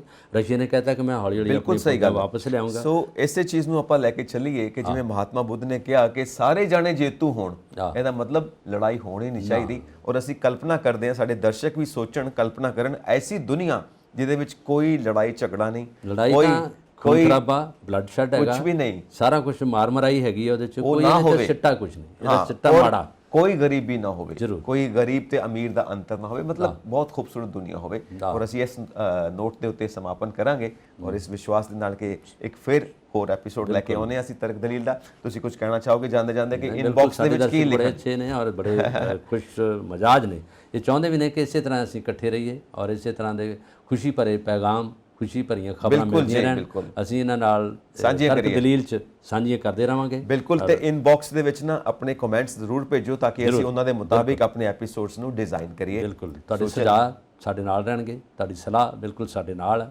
ਅਸੀਂ ਤੁਹਾਨੂੰ ਇਸੇ ਤਰ੍ਹਾਂ ਹੀ ਜਾਣਕਾਰੀ ਦਿੰਦੇ ਰਹਾਂਗੇ। ਹਾਂਜੀ, ਚੱਲੀਏ ਫਿਰ ਸਰ, ਬਹੁਤ ਬਹੁਤ ਸ਼ੁਕਰੀਆ।